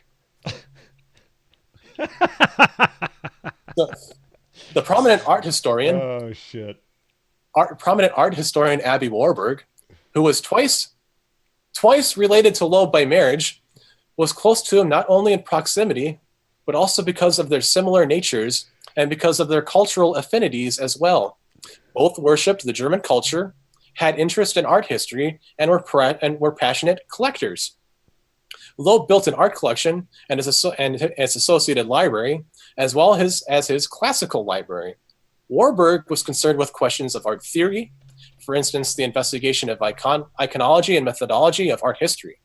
He built, similar to Loeb, a corresponding cultural history research library, which was founded in 1900 and still stands in London today.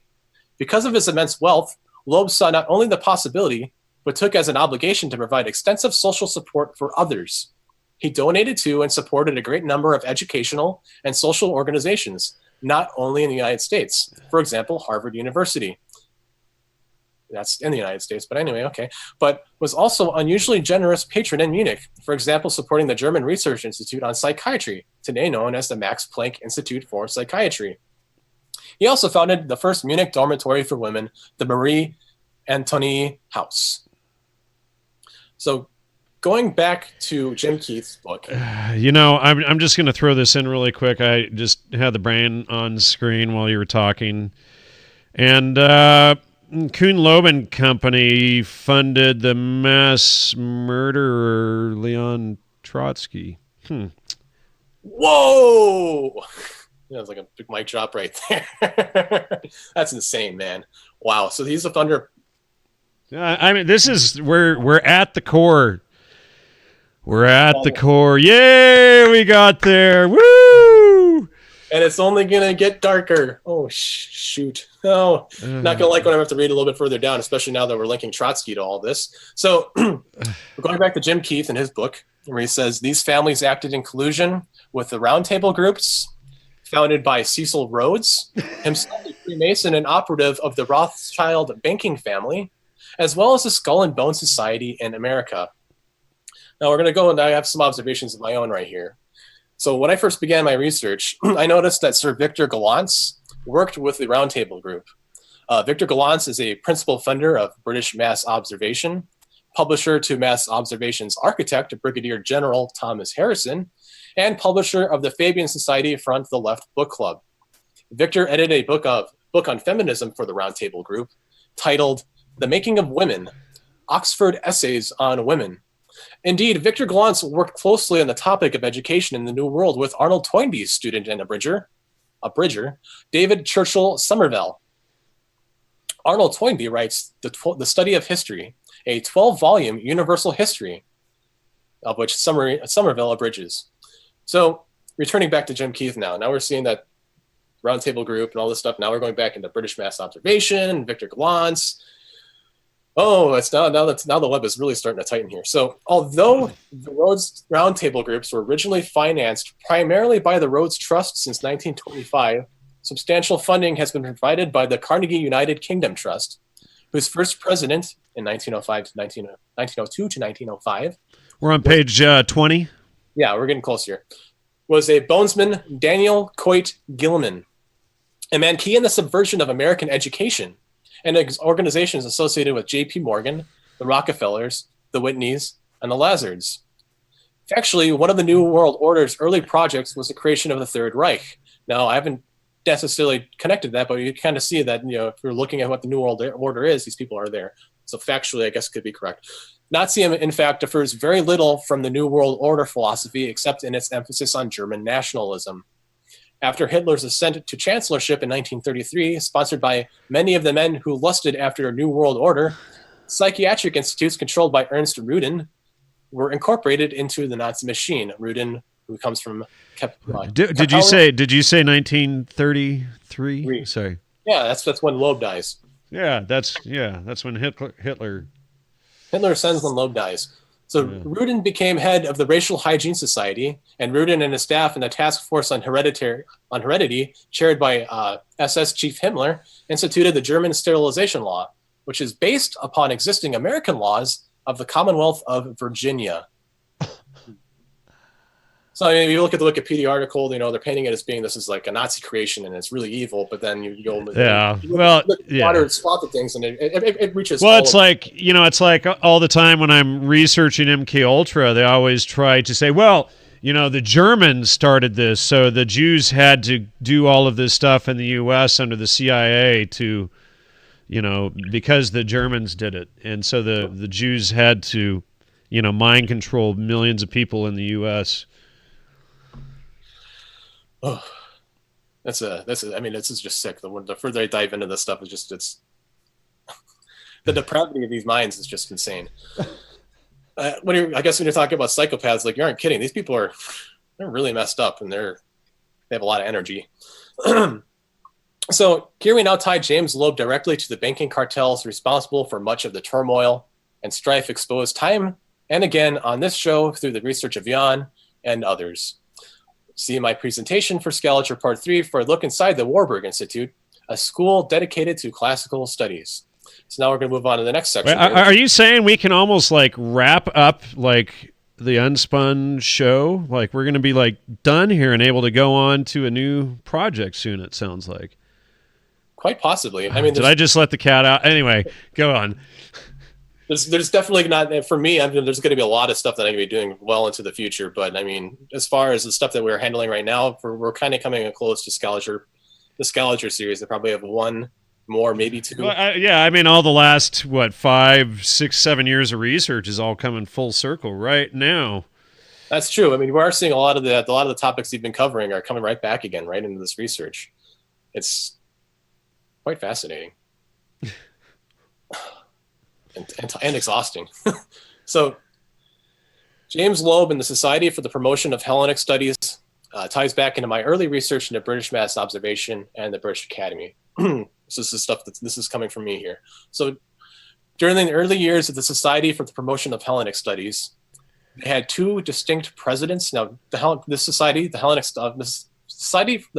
the Promotion of Hellenic Studies, where James Loeb is a member of. So during the early years of the society, they had two distinct presidents, pivotal in the early development of the British Academy. These men are classical scholar Sir Richard Claverhouse Jebb, friend of Constance and Leopold de Rothschild, and Sir Frederick George Kenyon. So Sir Kenyon is father to Kathleen Kenyon, and together are the namesake of the Kenyon Institute. Prior to employing this name, the institution was referred to as the British School of Archaeology in Jerusalem. Sir Frederick George Kenyon, along with Professor Sir Israel Gallants, uncle to Victor Gallants of British mass observation fame, are pivotal in the formation of this school, thanks in part to the British mandates in Jordan and Palestine. The same mandates that set the wheels in motion to form the Ecole Biblique, the Dead Sea Scrolls, and Father Roland DeVoe's speech on the subject of the Academy in the 1950s. And now we're already back to John Allegro, and then that would bring us back to Robert Eisenman, and Ecole Biblique is stated to have actually been the Holy Inquisition office of the Vatican before it was the Ecole Biblique. Fascinating. It's also it's run by the Dominican Order as well. Yeah. So, and then and I've been suspecting for the last several months at least that the Dead Sea Scrolls are fake, and because the Dead Sea Scrolls were found the same year that Israel was created. I think that they were plants there to legitimize Israel there, because it really looks like Israel was really Tartary and not like Israel in Palestine. That all appears to be a much later, fabrication. But the Dead Sea Scrolls were the first and oldest documents found there that legitimized Israel's creation in 1943. Wait, who is the first ambassador to Israel? Wait a second. Oh, darn it. Wasson. You almost lost that one there. We almost got, I don't know, how 15, 20 minutes without mentioning Wasson, but it was actually Thomas Campbell Wasson, Wasson's twin-looking-ish brother that I have put up. Let's see, hold on. I just want to show this because this guy really looked like Gordon Wasson. This is the first ambassador to Israel. That's not, ladies and gentlemen, that is not Gordon Wasson. That is Thomas Campbell Wasson, who looks almost identical to Wasson. He was the first Campbell, the consul general of the newly created Israel. He was assassinated the first week of Israel's creation on May 23. He was shot like 10 days after Israel was founded. So and then just to point out, May 13, which is listed right here. May 13 is a significant date because shit. Here's this guy Wasson again. So Wasson, Gordon, the not the twin brother, this Wasson here, this scumbag right here, this CIA criminal, he launches his seeking the magic mushroom bullshit and distorting Maria Sabina's whole history on May 13, 1957. And and guess what day it was when I released all of those articles firing back at the CIA? It was, in fact, May 13. It's quite the fitting date to do that, man. Yeah, I might take up an April 13 something, because that's like the day they kicked off MKUltra officially. But we should probably keep that down into the dirt and bury it. Yeah. So let's see, where were we here? We're talking about. Okay, so we're talking about the Hellenic, the Society for the Promotion of Hellenic Studies, and we just talked about the first. I'm sorry, what were we talking about? Okay. So the same mandates that set the wheels in motion to form the Ecole Biblique, the Dead Sea Scrolls, and Father Roland de Vaux's speech on the subject in front of the British Academy in the 1950s. So in addition to being president of the British Academy and the British School of Archaeology in Jerusalem, Sir Frederick George Kenyon also served as director and principal librarian to the British Museum. Where is that book? I have an interesting book of his where he supposedly looks at the ancient philology and papyri. Anyway, I won't bring that down. That'll waste time. So he was gentleman usher of the Purple Rod, serving, quote, no specific function, but the statutes require that the usher shall, quote, execute diligently whatever the sovereign or grand master may be pleased to command touching the interests of the said order. What page are we on? Sorry. We are on page, I believe, 21 near the end of it. Okay. Just before the link to the Purple Rod. Yeah. Okay, thank you. Go ahead. So indeed, 4 of the first 6 presidents of the Society for the Promotion of Hellenic Studies were members of either the British Academy or the Royal Society. Of the 2 who did not belong, the first, Joseph Lightfoot, passed before the inception of the British Academy. But not to be left unmentioned, Lightfoot served as editor to the Journal of Classical and Sacred Philology. He was Holstein professor at Cambridge, and shortly afterwards, chaplain to the Prince Consort and honorary chaplain in ordinary to Queen Victoria. Quite an interesting and fascinating position to be in. He was the first president of the Society for the Promotion of Hellenic Studies. So not only is he the president and the founder, he is also the chaplain to Queen Victoria. Wow. So the other not belonging to the British Academy or the Royal Society was Walter Leaf. Quote, an English banker, another banker again, classical scholar, and psychical researcher. He published a benchmark edition of Homer's Iliad and was a director of Westminster Bank for many years, eventually becoming its chairman. He was a co-founder and later president of the International Chamber of Commerce and served as president of the Institute of Bankers, the Hellenic Society, and the Classical Association. He married Charlotte Simmons, daughter of John Addington Simmons. He, Walter Leaf, was a Cambridge apostle. Now we're really going somewhere. So before we go there, what is the London Institute of Banking and Finance? It seems kind of a dry name, but it's a registered educational charity incorporated by Royal Charter. Established in 1879 as an Institute of Bankers, the London Institute of Banking and Finance offers a number of qualifications for financial capability for 14 to 19-year-olds, undergraduate, master's, and continuing professional development and executive education qualifications and programs. So again, we're going to tie back again to the education of our youth through bankers. So back to the Cambridge Apostles. Sir Richard Jebb, mentioned above, one of the presidents of the Hellenic Society, and also a founder of the British Academy.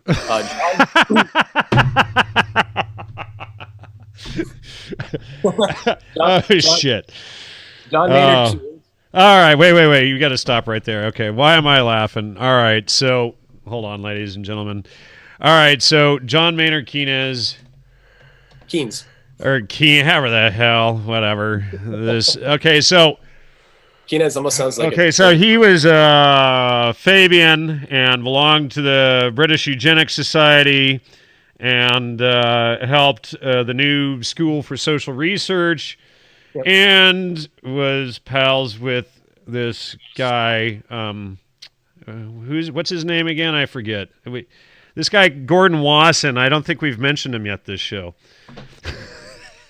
He's also associated with the Gallant family, I believe, if my memory is serving correctly. Yeah, I think so. Yeah. So that's the whole London School of Economics too. That whole fraud, which is all Fabian Society. I mean, that's created by them. Yeah. So Richard Jebb, who I just mentioned, John Maynard Keynes and Leonard Woolf, husband to Virginia Woolf, are notable Cambridge apostles. Virginia, a member of the Bloomsbury Group, along with Keynes, Bertrand Russell, Lytton Strachey, and her husband Leonard, is quoted discussing her love of the Loeb classics earlier in this presentation. It was through certain Cambridge apostles that the Bloomsbury Group, comprising members of the Apostles, Fabian Society, and the British Academy, was created.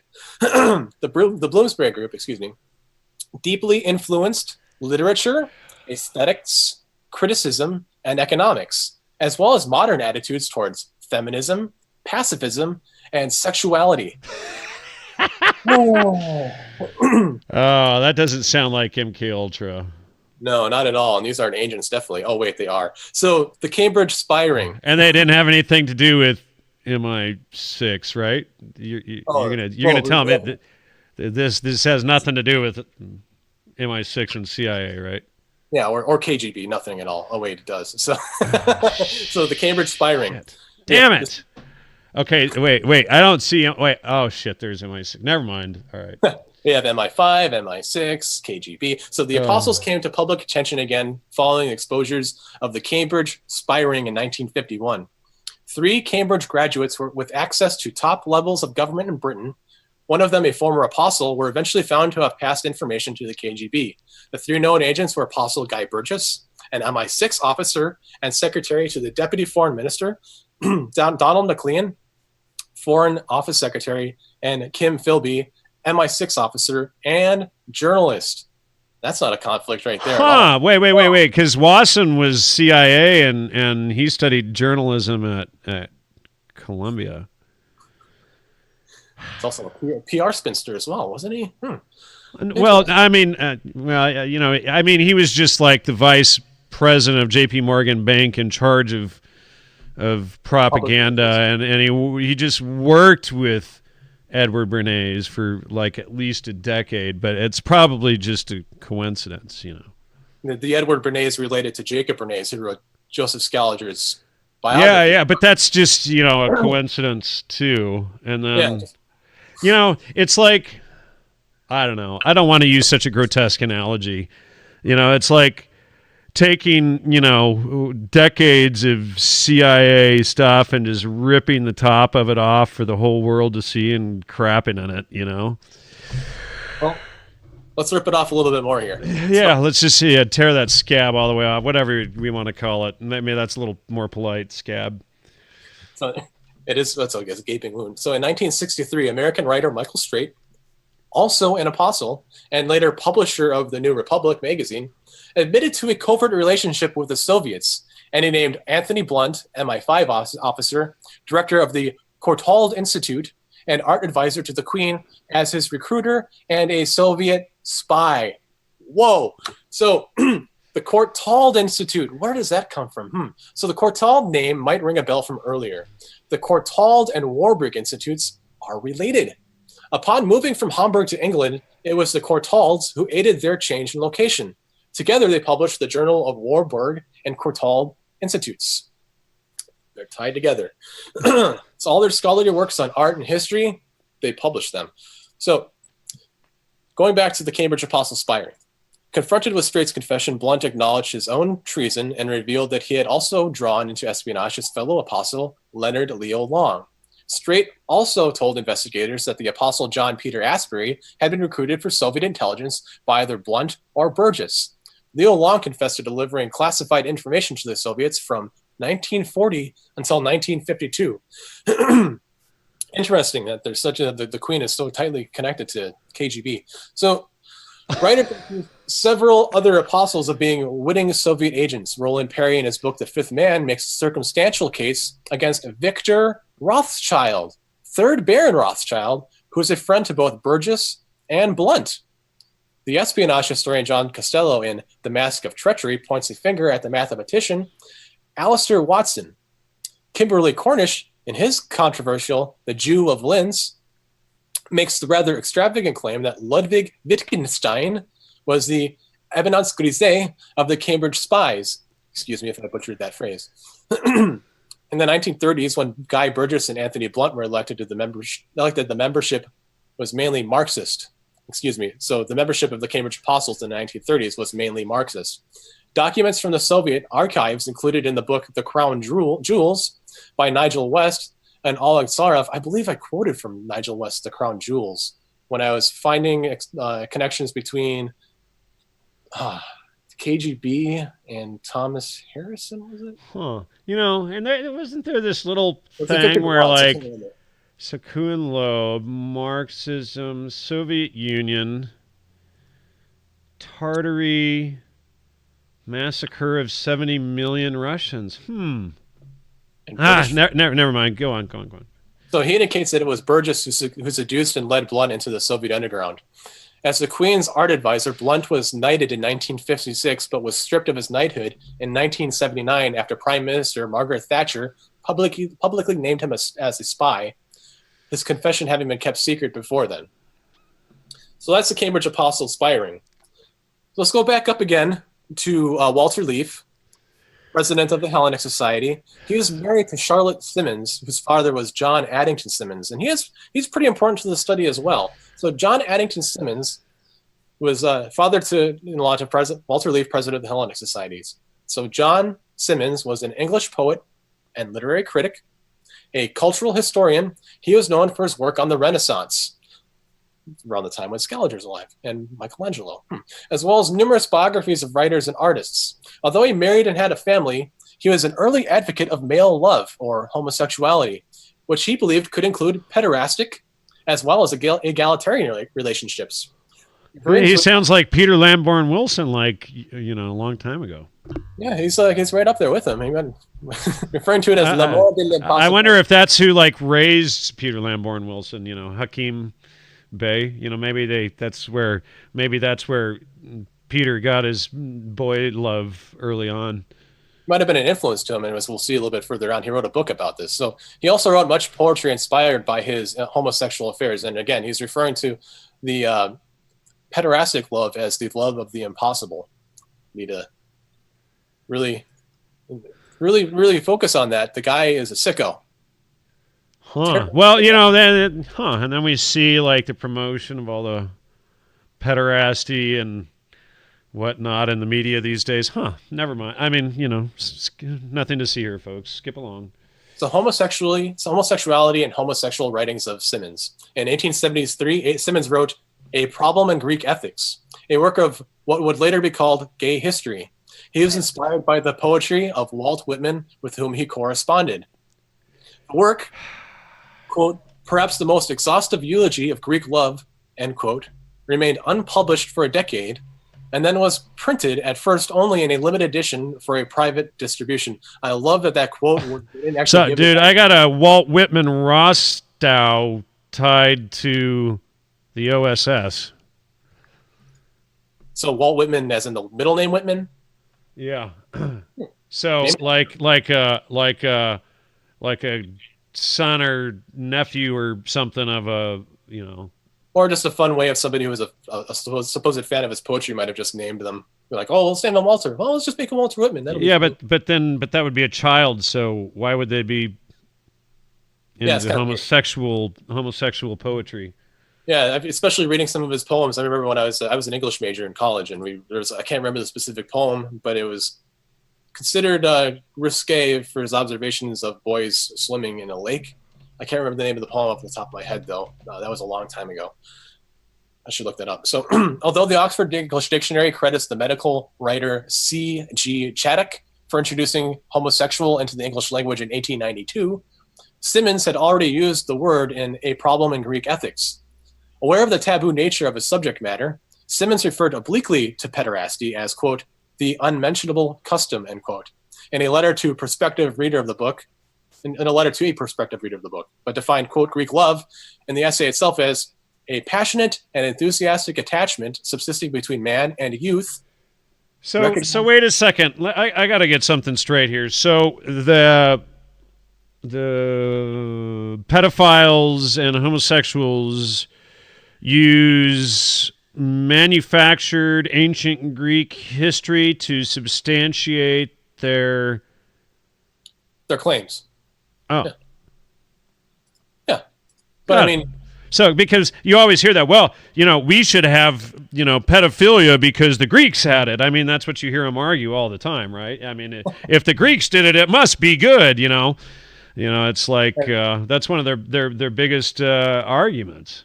And they always kind of qualify it with something that Simmons says right here, but as a passionate and enthusiastic attachment subsisting between man and youth, recognized by society and protected by opinion, which, though is not free from sensuality, did not degenerate into mere licentiousness. So they were sensual, but it wasn't like totally erotic, dirty stuff. It was just, a relationship between a man and a youth.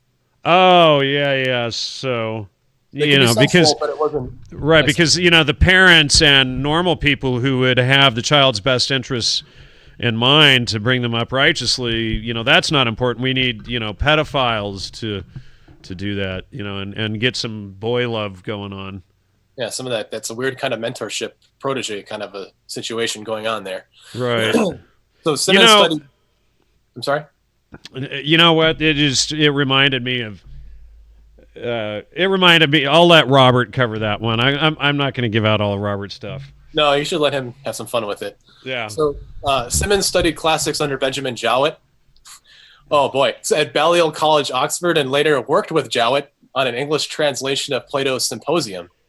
Jowett was critical of Simmons' opinions on sexuality, but when Simmons was falsely accused of corrupting choir boys, Jowett supported him, despite his own equivocal views of the relation of Hellenism to contemporary legal and social issues that affected homosexuals.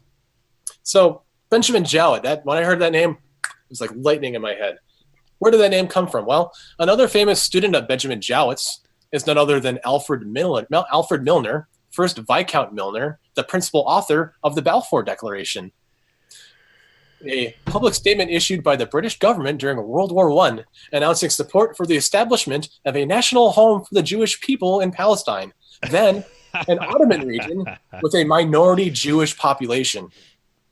So, indeed, if we go back to Walter Lee for a moment, we will see that he is a member of the Society for Psychical Research. Frank Podmore. So all of their psychical research is to get people to accept their pederasty and. Well, that's what it is. It's getting even weirder. So indeed, if we go back to Walter Lee for a moment, we will see that he's a member of the Society for Psychical Research. Frank Podmore, a founder of the Fabian Society, was also a member. Arthur Balfour, fellow of the British Academy and namesake to the Balfour Declaration, was a president of the society. Its stated purpose is to understand events and abilities commonly described as psychic or paranormal.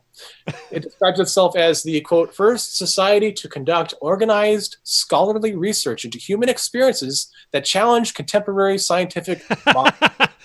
In other words, we got to bugger children and see what the results are. Well, is that really a psychical research that was, well, I guess it's associated with people that have a lot of those. Well, because what they do is they cause the trauma, and then they can go back later on and study the people and then go, oh, look, this is, wonderful. Look how screwed up with this person is in their 30s that I diddled when he was 3, Yeah, it wasn't his crazy uncle. It was an alien. Wow. It's amazing that they've gotten away with all of this for... now we're actually seeing the origins of it. And it's really interesting too, because the Catholic Church here and the banning of marriage with Catholic priests, because fathers in the church were actually supposed to be real fathers, like with children. And then what they did was they got rid of the fathers and they brought in pedophiles that weren't actual parents, that didn't have any investment in the provide and protect aspects of a proper alpha leadership role in the church like that. Indeed. I mean, we've to take the father and almost like invert it to the point where they aren't really in that. Well, it's a complete inversion and perversion of the role of the priest father in the church for, teaching truth and guidance, right? They totally inverted it.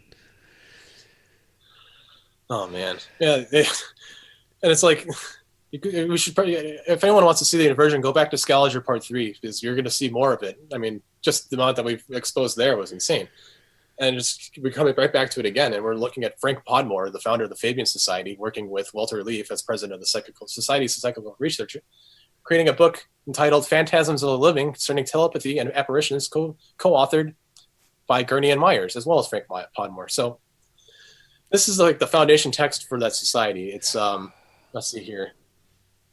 This text and subsequent research in this area was received negatively by the scientific mainstream, though Gurney and Podmore provided defense of the Society's early work in this area in mainstream publications. Now we're kind of closing it out right here. Kind of. It looks like you're on the last paragraph, dude, just so you know. You're kind of out of notes there. I'm just pointing out. So returning to John Simmons and his daughter, the wife of Hellenic Society president Walter Leaf. So Simmons's daughter, Madge Vaughn, was probably writer Virginia Woolf's first same-sex crush, though there is no evidence that the feeling was mutual. Woolf was the cousin of her husband, William Weimar Vaughn. Another daughter, Charlotte Simmons, married the classicist Walter Leaf. So here we are tying the apostles back into each other all over again. We have Virginia Woolf crushing on Walter Leaf's, sister-in-law, who is the daughter of John Addington Simmons, who is homosexual and a proponent of pedophilia. Huh. And Marxism, ironically. Marxism and classical research. And what is it about Marxism and pedophilia and all that seems to go together, I wonder? I mean, I probably know more but I mean, there definitely seems to be some ties there. I guess, once you take one step into Satanism, it does, they just kind of run all the way to the end, It's a disgusting sticky hole to dive into, man.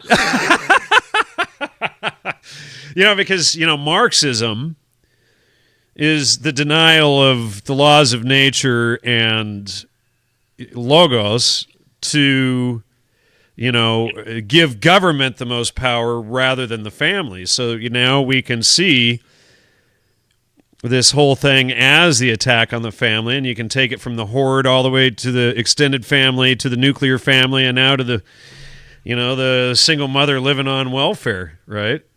Exactly. We have so many different nodes tying together through this research. You got the Fabian Society, the academies. You have, I think in some of my past research, there was this library. What was it called again? Oh, I'm blanking off the top of my head, but it's where the 100 Days of Sodom by the Marquis de Sade was supposedly rediscovered. We talk about that in Scaliger Part 3. There's like such a weird subversion of the intellect and the education and the purity of what it means to be, a member of mankind. Yeah, absolutely. It's complete degeneration. And it's it's normalizing the degeneration so that people don't even know what truth is anymore. In fact, they will argue. I see it every day that people argue that truth doesn't even exist. 1 + 1 isn't 2, and then they'll take that from a truth to the truth, and you can't know the truth. You can't come to terms with logos. You can't understand what the adversary, the antithesis is.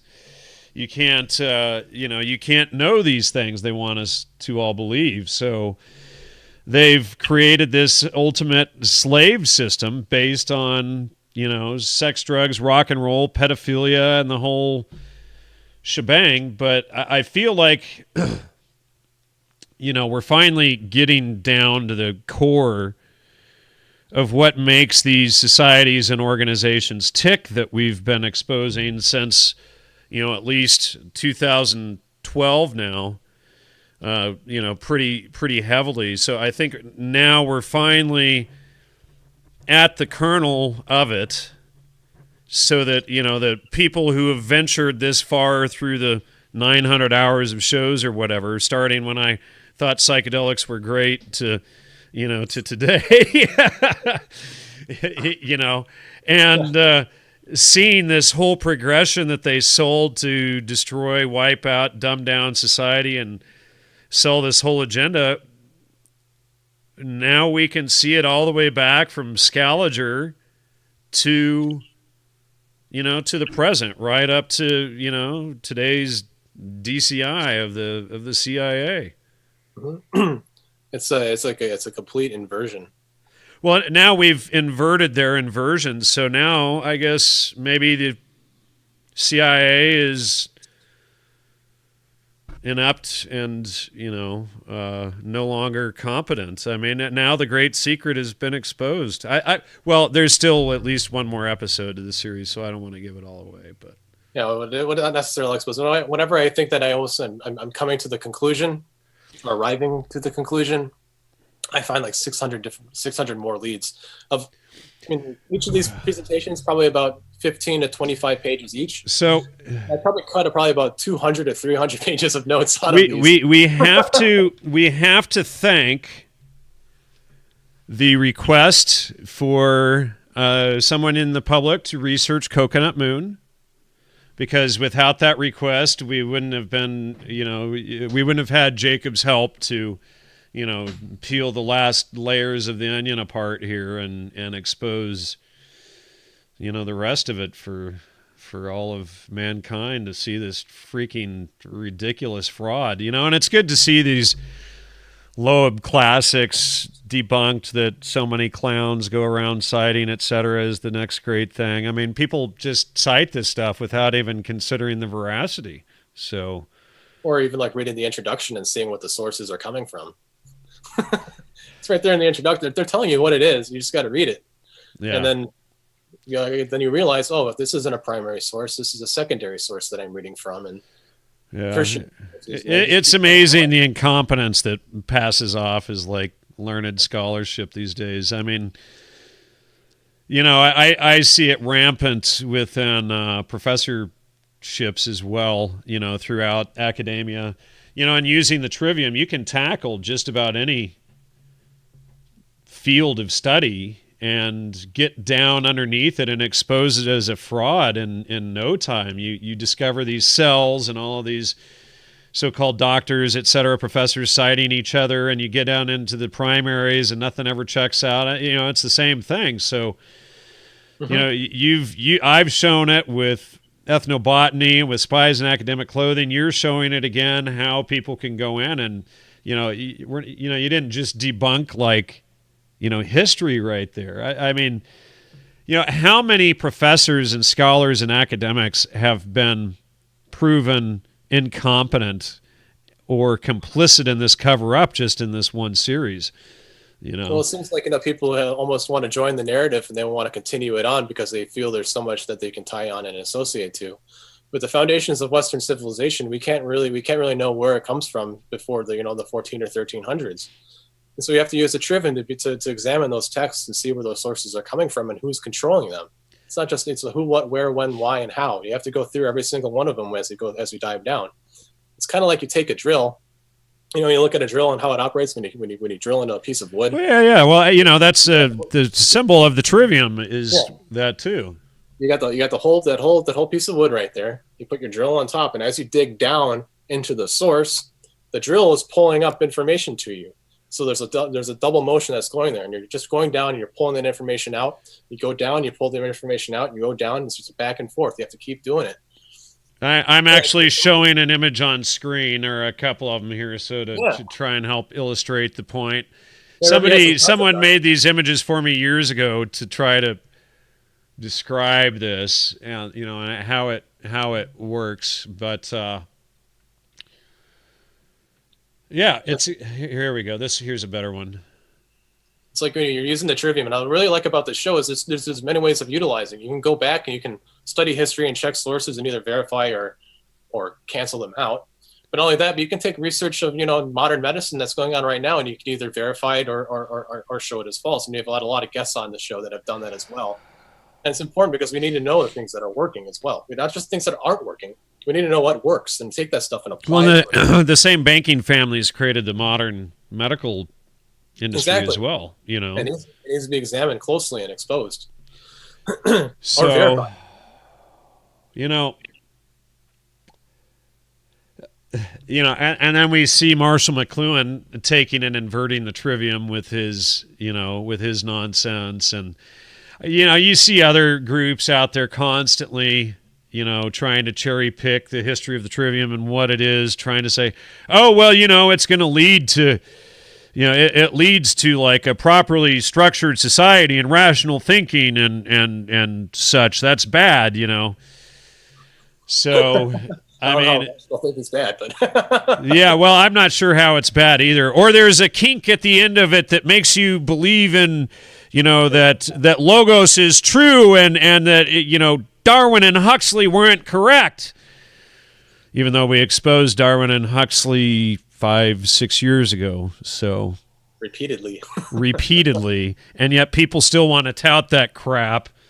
Biohistory, whatever the hell they call that crap now. But it'd be nice to have somebody examine Charles Darwin's work on biology and look into it and actually give a nice show about it. Have you ever thought, because the lightning bolt strikes. I mean, and life crawls out of the primordial mud. But since life eats other life, how many life forms crawled out all at the exact same instant to feed the other life forms? Like, it's like, grant me one miracle, the Big Bang from the black hole, the Big Bang from the black hole, right? and then you come up with like the Big Bang black hole theory and Darwin and Huxley and all of these, Scaliger, Bernays, Freud, fraud, all of these people, Wasson, etc., promoting this whole, bang in the black hole stuff. So, I guess the cat's out of the bag, It's quite the journey. It's pretty exhausting too. I mean, if those of you out there who appreciate the work that I've been doing to put donate to this guy, please. Please send, help him buy the next couple $1,000s worth of books, because some of these books behind him are like $300, $400, $500 plus each. Yeah, some of them are quite expensive. So each. Well, all of them are $400 or $500, but a few of them are quite expensive, especially the older books like the General Dictionary, Historical and Critical by Thomas Birch. Very expensive. So, and please support Gnostic Media too. In the holiday season, times are tough. Any extra donations for both of us? Merry Christmas, Happy New Year, all of that. Hopefully we can get you back on soon. I do want to wrap this up as soon as we can. And I mentioned to you that we have some really interesting ideas and directions for the show in the future, and just taking things to a whole new level, ascending beyond their bullshit. It'll be fun to see. Can't wait. Yeah. Anyway, if anyone would like to see me do more work, I mean, it's exhausting. It's time consuming. Work a job. Yes, send Jacob like a $3,000 donation. We'll see how much faster he gets the work done between. I mean, like, it's like me too. It's like people complain you're not cranking out shows fast enough. It's like, well, there's the donate button. I got to go do all of this other stuff and keep everything organized. The more you donate, the more it helps. It's a value for value model. If you value the research that we do, please send the value you. Thank you. You know what? How many times I've heard thousands of times in the almost 9.5 years I've done this show, people tell me that I've gotten more education out of this show than my 4, 6, 8-year university education, but yet nobody has ever donated to me even the equivalent of one semester's worth of their university, tuition. So please donate, support. Please realize that, we've dug down into this. Use the Trivium method. We gave it to you. Gene brought it out 9 years ago, 8 years ago, for us to be able to do this so that we can see all of this. Thank you, Gene. And thank you, Gene. Thank you, everybody, for supporting the show. Happy holidays. Happy New Year. Anyway, any final? That sounds so final. Anything you'd like to add before we end the show for the night? To contact me, you can reach me, and I'm already losing my voice. You could reach me at jacobduellman@gmail.com. JACOBDUELLMAN. And from there, we can have a little conversation. If you have any donations you'd like to send to me, I'd really appreciate it. Otherwise, Happy New Year, Merry Christmas, and I hope everybody is looking forward to a great 2018. Go drink some buttered coffee. It'll help the throat a lot. That just really helped a lot. Anyway, it's too late. Honey. It's honey time. Yeah. All right. Good night, Jacob. Good night, ladies and gentlemen. Thanks so much for participating. We'll see you hopefully next week.